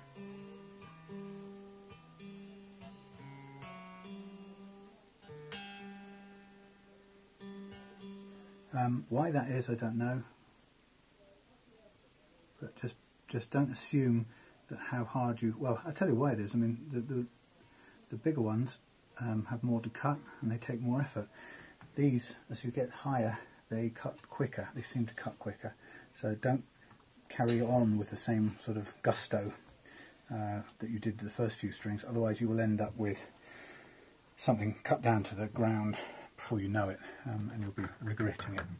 Now, while I'm doing this, I'm just going to line up a little puff of, it's hard to get this stuff to come out, a little puff of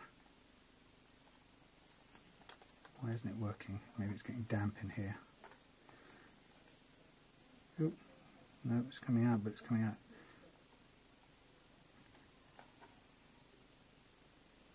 Come on. It goes everywhere. I'm trying to get out a little puff of graphite. Because what I want, like on trousers, I want to just, before I put these strings on finally, I just want to tip a little bit of graphite into these slots to give it a bit of lubrication, and then I'll tighten them back up, and then I'll move on to the top three. It's really quite hard to manipulate this stuff, and it's quite dirty as well, obviously, because it is the same as a ground up pencil.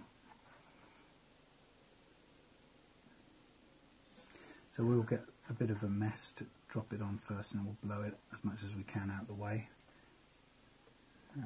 as long as it falls into the hole. Oh god, get it on the fretboard as well, looks nice. Don't know how that fell off, but it did.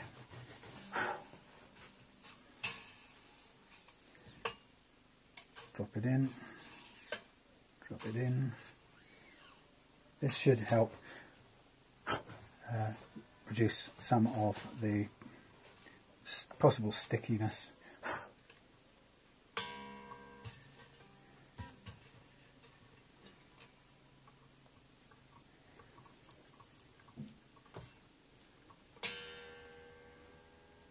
Pay attention to the string trees when you're doing this. Make sure wherever possible they end up back in hold the strings in a good straight line.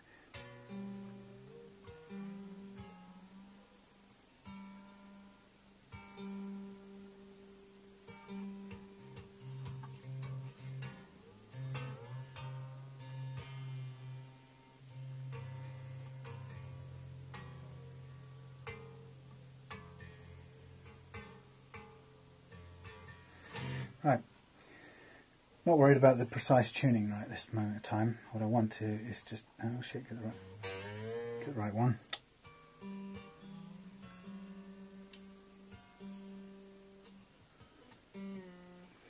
Yeah, not worried about the precise tuning. We just want to get things, get the slots cut correctly. And I'm going to remove 3 of these strings now. Allow me to do that.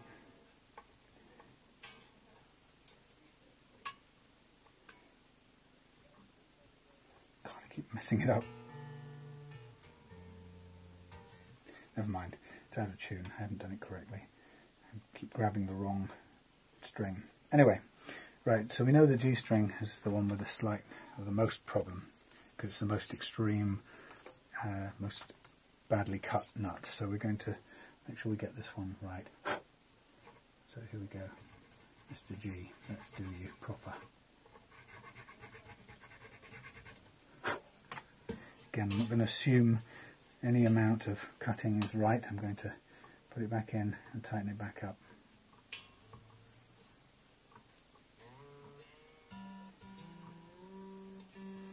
Get it roughly. I'm going to come in from the other side and see what I've got, and I've still got some fair bit of room to go on this. But again, small strokes each time, nothing too extreme. Don't want to end up cutting ourselves into a corner.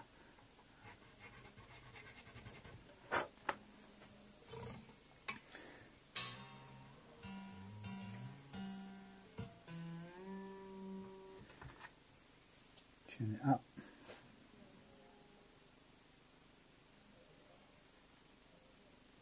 See the gap. It's helped by being able to see the shadow actually. That tells me gives me a pretty good indication of where I'm at. And all the time when I'm cutting this, I'm trying to cut slightly downwards of horizontal, because I want the string to run upwards over the nut. Upwards over the nut to the front of the nut, so it leaves the front cleanly. We're nearly there with this. I think that is a tiny bit more to go, but it's very close. And remember, we've gone down to 0.25 now. we went one step better. So we really are going to be changing the feel of this guitar substantially. Now I can see, even before I push this under here, there is a bit of movement, but not a lot actually. In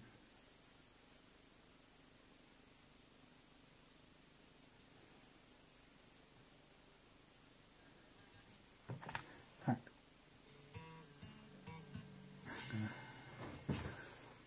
it still looks slightly a tiny fraction higher than all the others, but for that string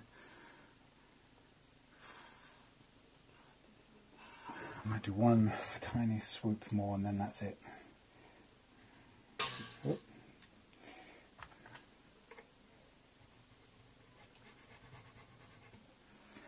Right, I am now stopping on that string, it's official.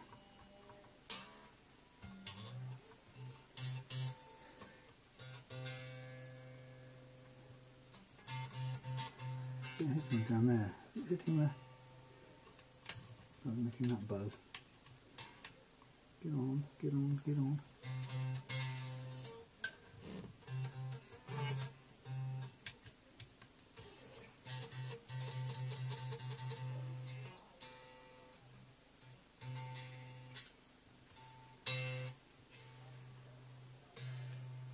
It's okay, it's buzzing the other loose saddle.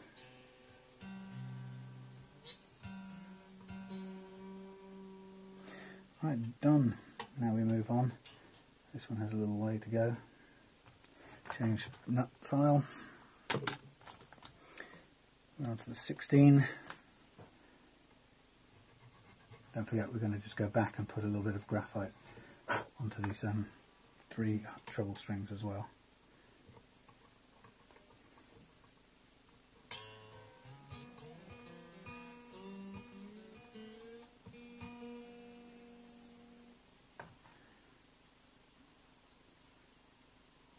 A bit of movement still.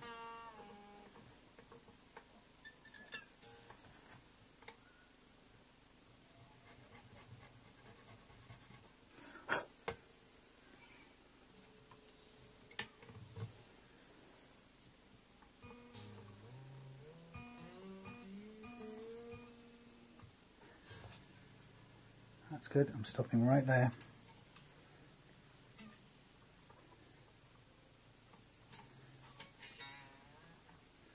This is pretty much on. I don't think maybe I do a tiny bit.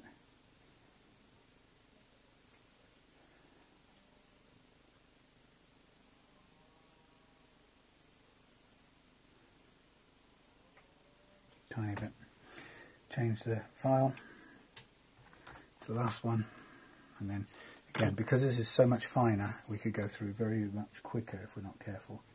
So with this one again, much caution.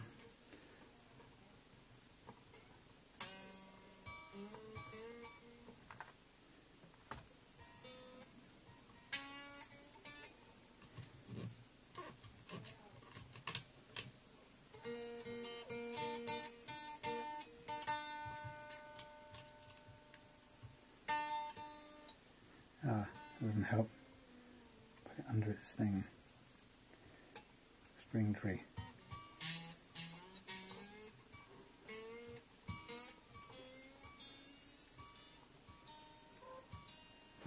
Okay, have a feel.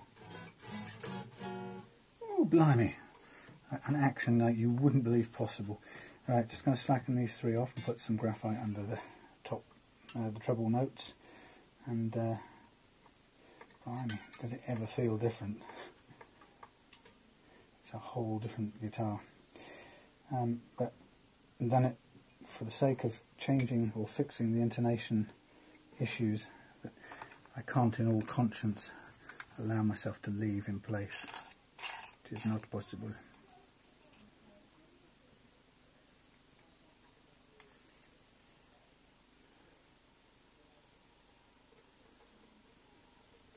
Okay, plenty of graphite into the hole.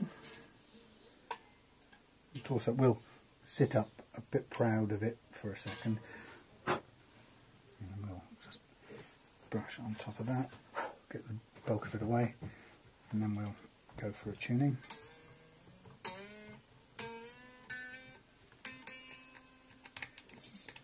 This is telling me down here that we've got a bit too much movement in this thing, and that's because the foot isn't hitting the floor properly.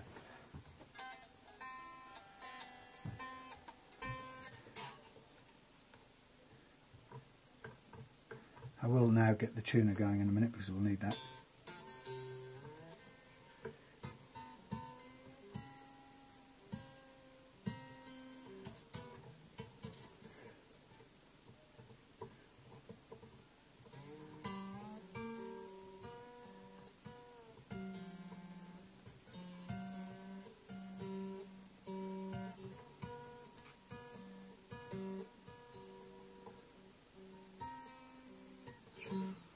None of that's in tune, I'm miles off. Let's do the next bit, which is going to be the intonation bit. We've got our action set. I'm going to plug in this guitar just to get the tuning right, and I'm going to use 3 of these to give me a leg up.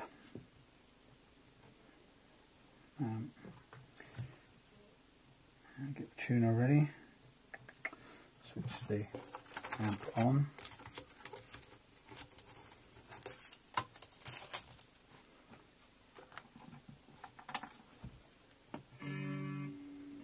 Turn off the effects and stuff. Tuner, please.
So, what do we have to do? We need to get a screwdriver for this purpose.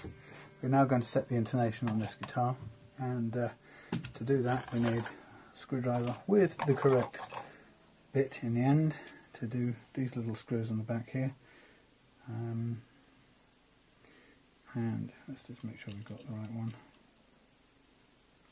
Feels fairly good. Okay, so the bit about the intonation is how it works. We're going to intonate in the standing up position so that it's close to what we would really do, or close to the guitar's playing condition. I've got it supported a bit so that we don't bang the thing on the floor, the jack on the floor, but it is a bit difficult to pluck notes in this position, so I'm going to try and I'll just have to be careful to stabilise it. So what the idea is that this intonation means that we have to set the exact string length for this particular neck, and the neck is built in a factory to a nominal scale length. In this case it might be, I don't know, 25¼ inch scale length, and there are a few different kinds for different kinds of guitar, but generally speaking your guitar will be one of several standard scale lengths, and once that's done, that scale length, that number is fed into the kind of calculation which decides how far apart these frets should be and how the rate at which they get closer and closer together, and that's a calculation which uses the scale length for the guitar you want to build. You end up then with a neck with the frets that come together at a particular rate, and for that to play correctly and for the notes to be correct all the way up the fretboard, you need a certain string length, so you have to position your bridge in a particular place. But that's a nominal thing, so you place the bridge where the scale length tells you it should be, but due to the nature of each string being slightly different in thickness and the way it works, each string has to have a slightly different length to make it intonate properly, and what's good, correct length for one won't be the correct length for another. And the way we do this is not by measuring it with a tape or anything. Is we know that for this neck we should be able to ping a harmonic on the 12th fret, and that note, if the string is the correct length for this neck, that note will be exactly the same as the note when fretted. So what we do is we just give ourselves some clear volume and we go tune up, get as close to the E as we can get,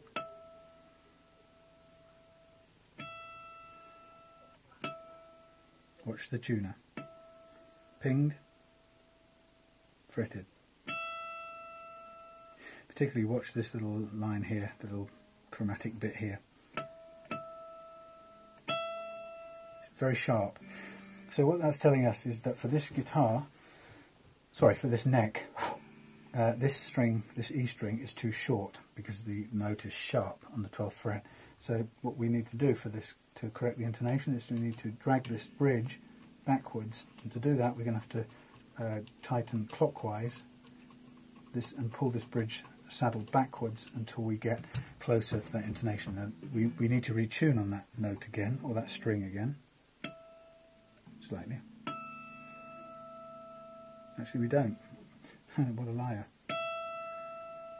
Now it's sharp still, but it's not as sharp. So we just keep going in the clockwise department. Technically, the further you pull this back, it's likely to make the string go somewhat sharp, but we'll see.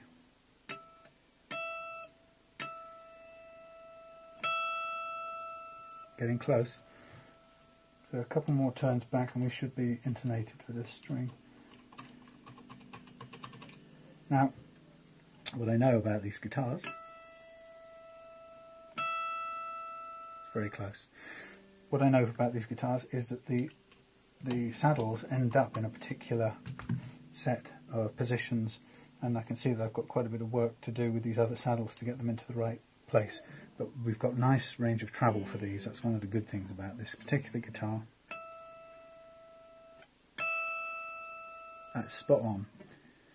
Now I'm not going to even start this one. I'm going to crank this saddle right back to where I know it's got, closer to where I know it's got to be. Unless I'm insane, it's pulling the other one back with it. I'm not insane, it is. That's not very clever. Hold on a second. Whoa. Nobody told me that was going to happen. Hold on. Big noise coming. Donk. Let's just double check that intonation on the first one now. There's a little problem that if you're not aware of, that could have been messed everything up completely. These saddles were kind of overlapped, and what I noticed was as I was pulling the second one back, the first one was pushing back with it and pushing itself backwards out of the slot at the back, so that really wouldn't have helped much. Okay, so I'm going to stop there and use that as a start point. Now I want to tune it to a B.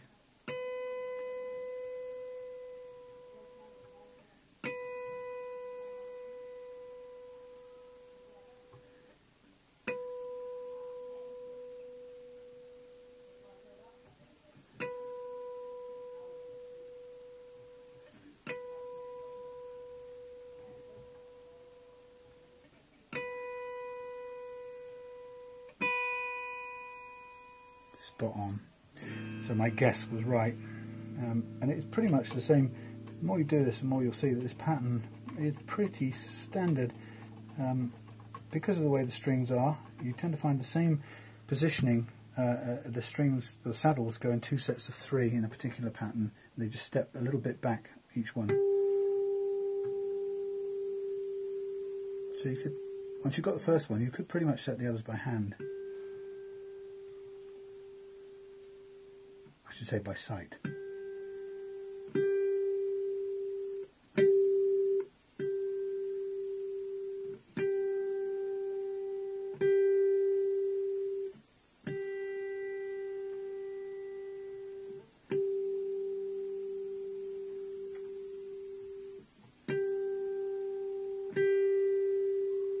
Spot on. So now I know this one reverts back to the first position, only a little further back usually. So I'll start there and see what happens. I want to D.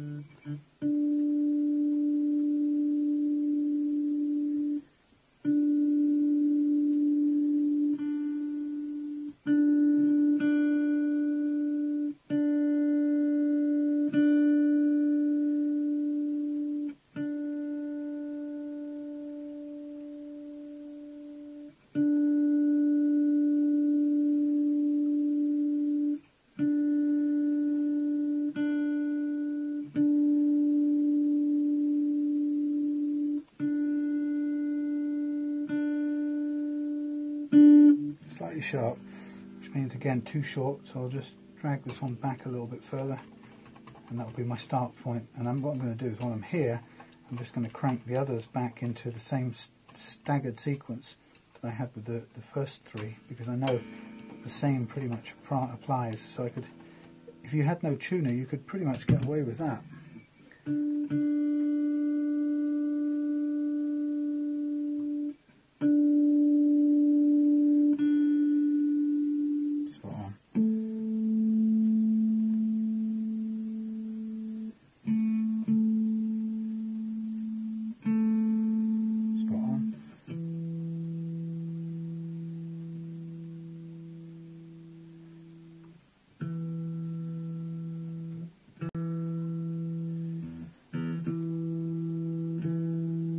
Tiny bit sharp. I'll pull that one a little bit further back.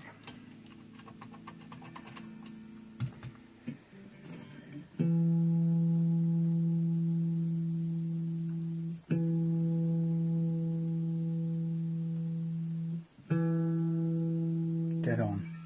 Now I'll give them all a quick pull, and then we'll go back to tune them all up according to the tuner, and we'll be done.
Right, I am, shall we say, done on the intonation And let me just pull this camera view back up as we round off this particular video of the Korean Squier Telecaster, late 80s, made in glorious plywood.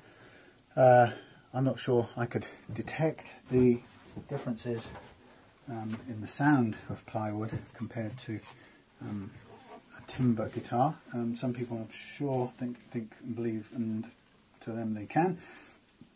I can't. It's got the right weight. It's pretty chunky. But now what we've got is a guitar which plays absolutely beautifully, low action. Very easy to play, in fact. We've got a lovely 1.5mm showing at the top here. I'll just do a double check if I can remember where I put my gauge. Quick look here, and on the 21st fret we are packing, yeah, I'd say actually it's 1.25mm, which is pretty spectacularly low. And we've got the nut action down the other end, down at about 0.25 millimeters. Again, so this will take a little bit of stretching to get all the new string stretch out of it. One thing I would suggest, if Robert's watching this, or any of you have a similar guitar, is if you have a couple of quid to spare, ditch those string trees there, these little kind of sharp-edged metal, pressed metal things. They stick, they catch the string pretty badly actually. And just hit the tuning on this. Yeah, they hook up the string. So while we've got nice flowing strings, smooth strings going through here with the graphite we put in, it's sort of sticking there. You can hear the occasional ping where it sticks, and it's just not what you want.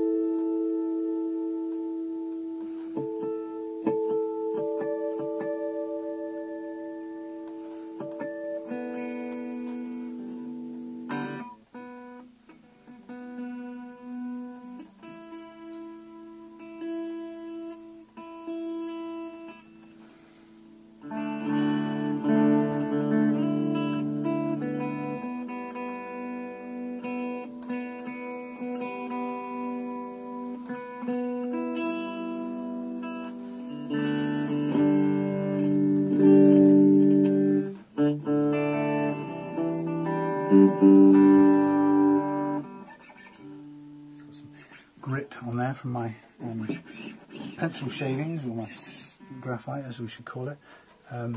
So yeah, Squier Telecaster, 80s, nice, easy to play, easy action, intonated so that sings like the heavens.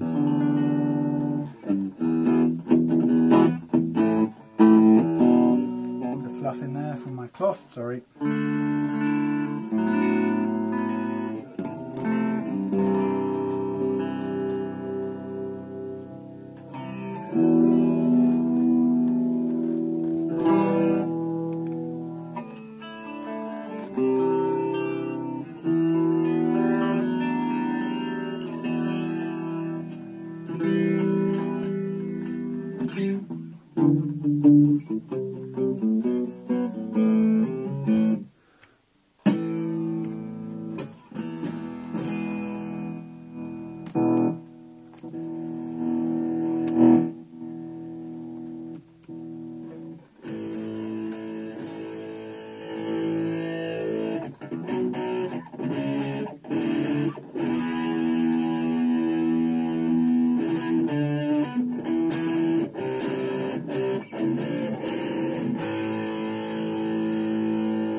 Yeah, so Telecaster for you from Squier, from Korea.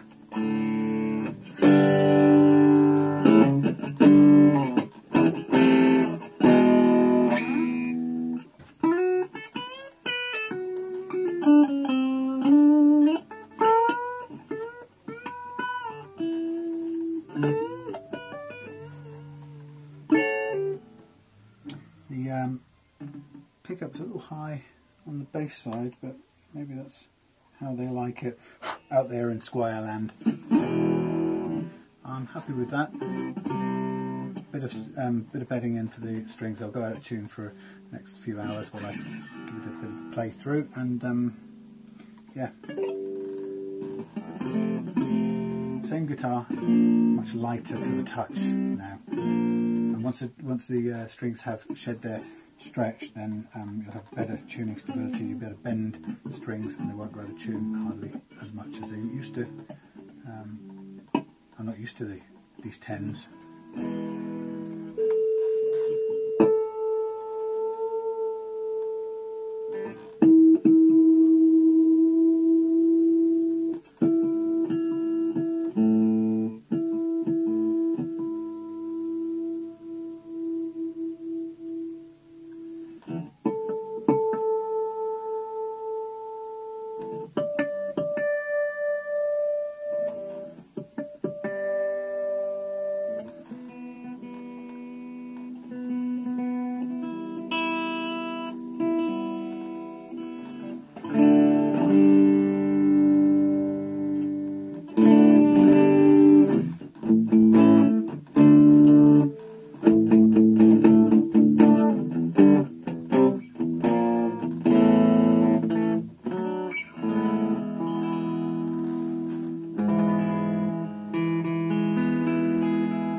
Yes, well, okay, done. Ta-da! New tuners, new strings, leveled frets, tweaked nut slots, intonation set. You can see the way it's set there, cleaned up, a bit of a polish, and ready to go in a new gig bag. So there you go. Hope you enjoyed that little session. Thank you for sticking with me throughout, and I'm really keen to see how this works for you, and see you back on Reloved Guitar's Facebook page sometime. Let us know how it goes. Goodbye.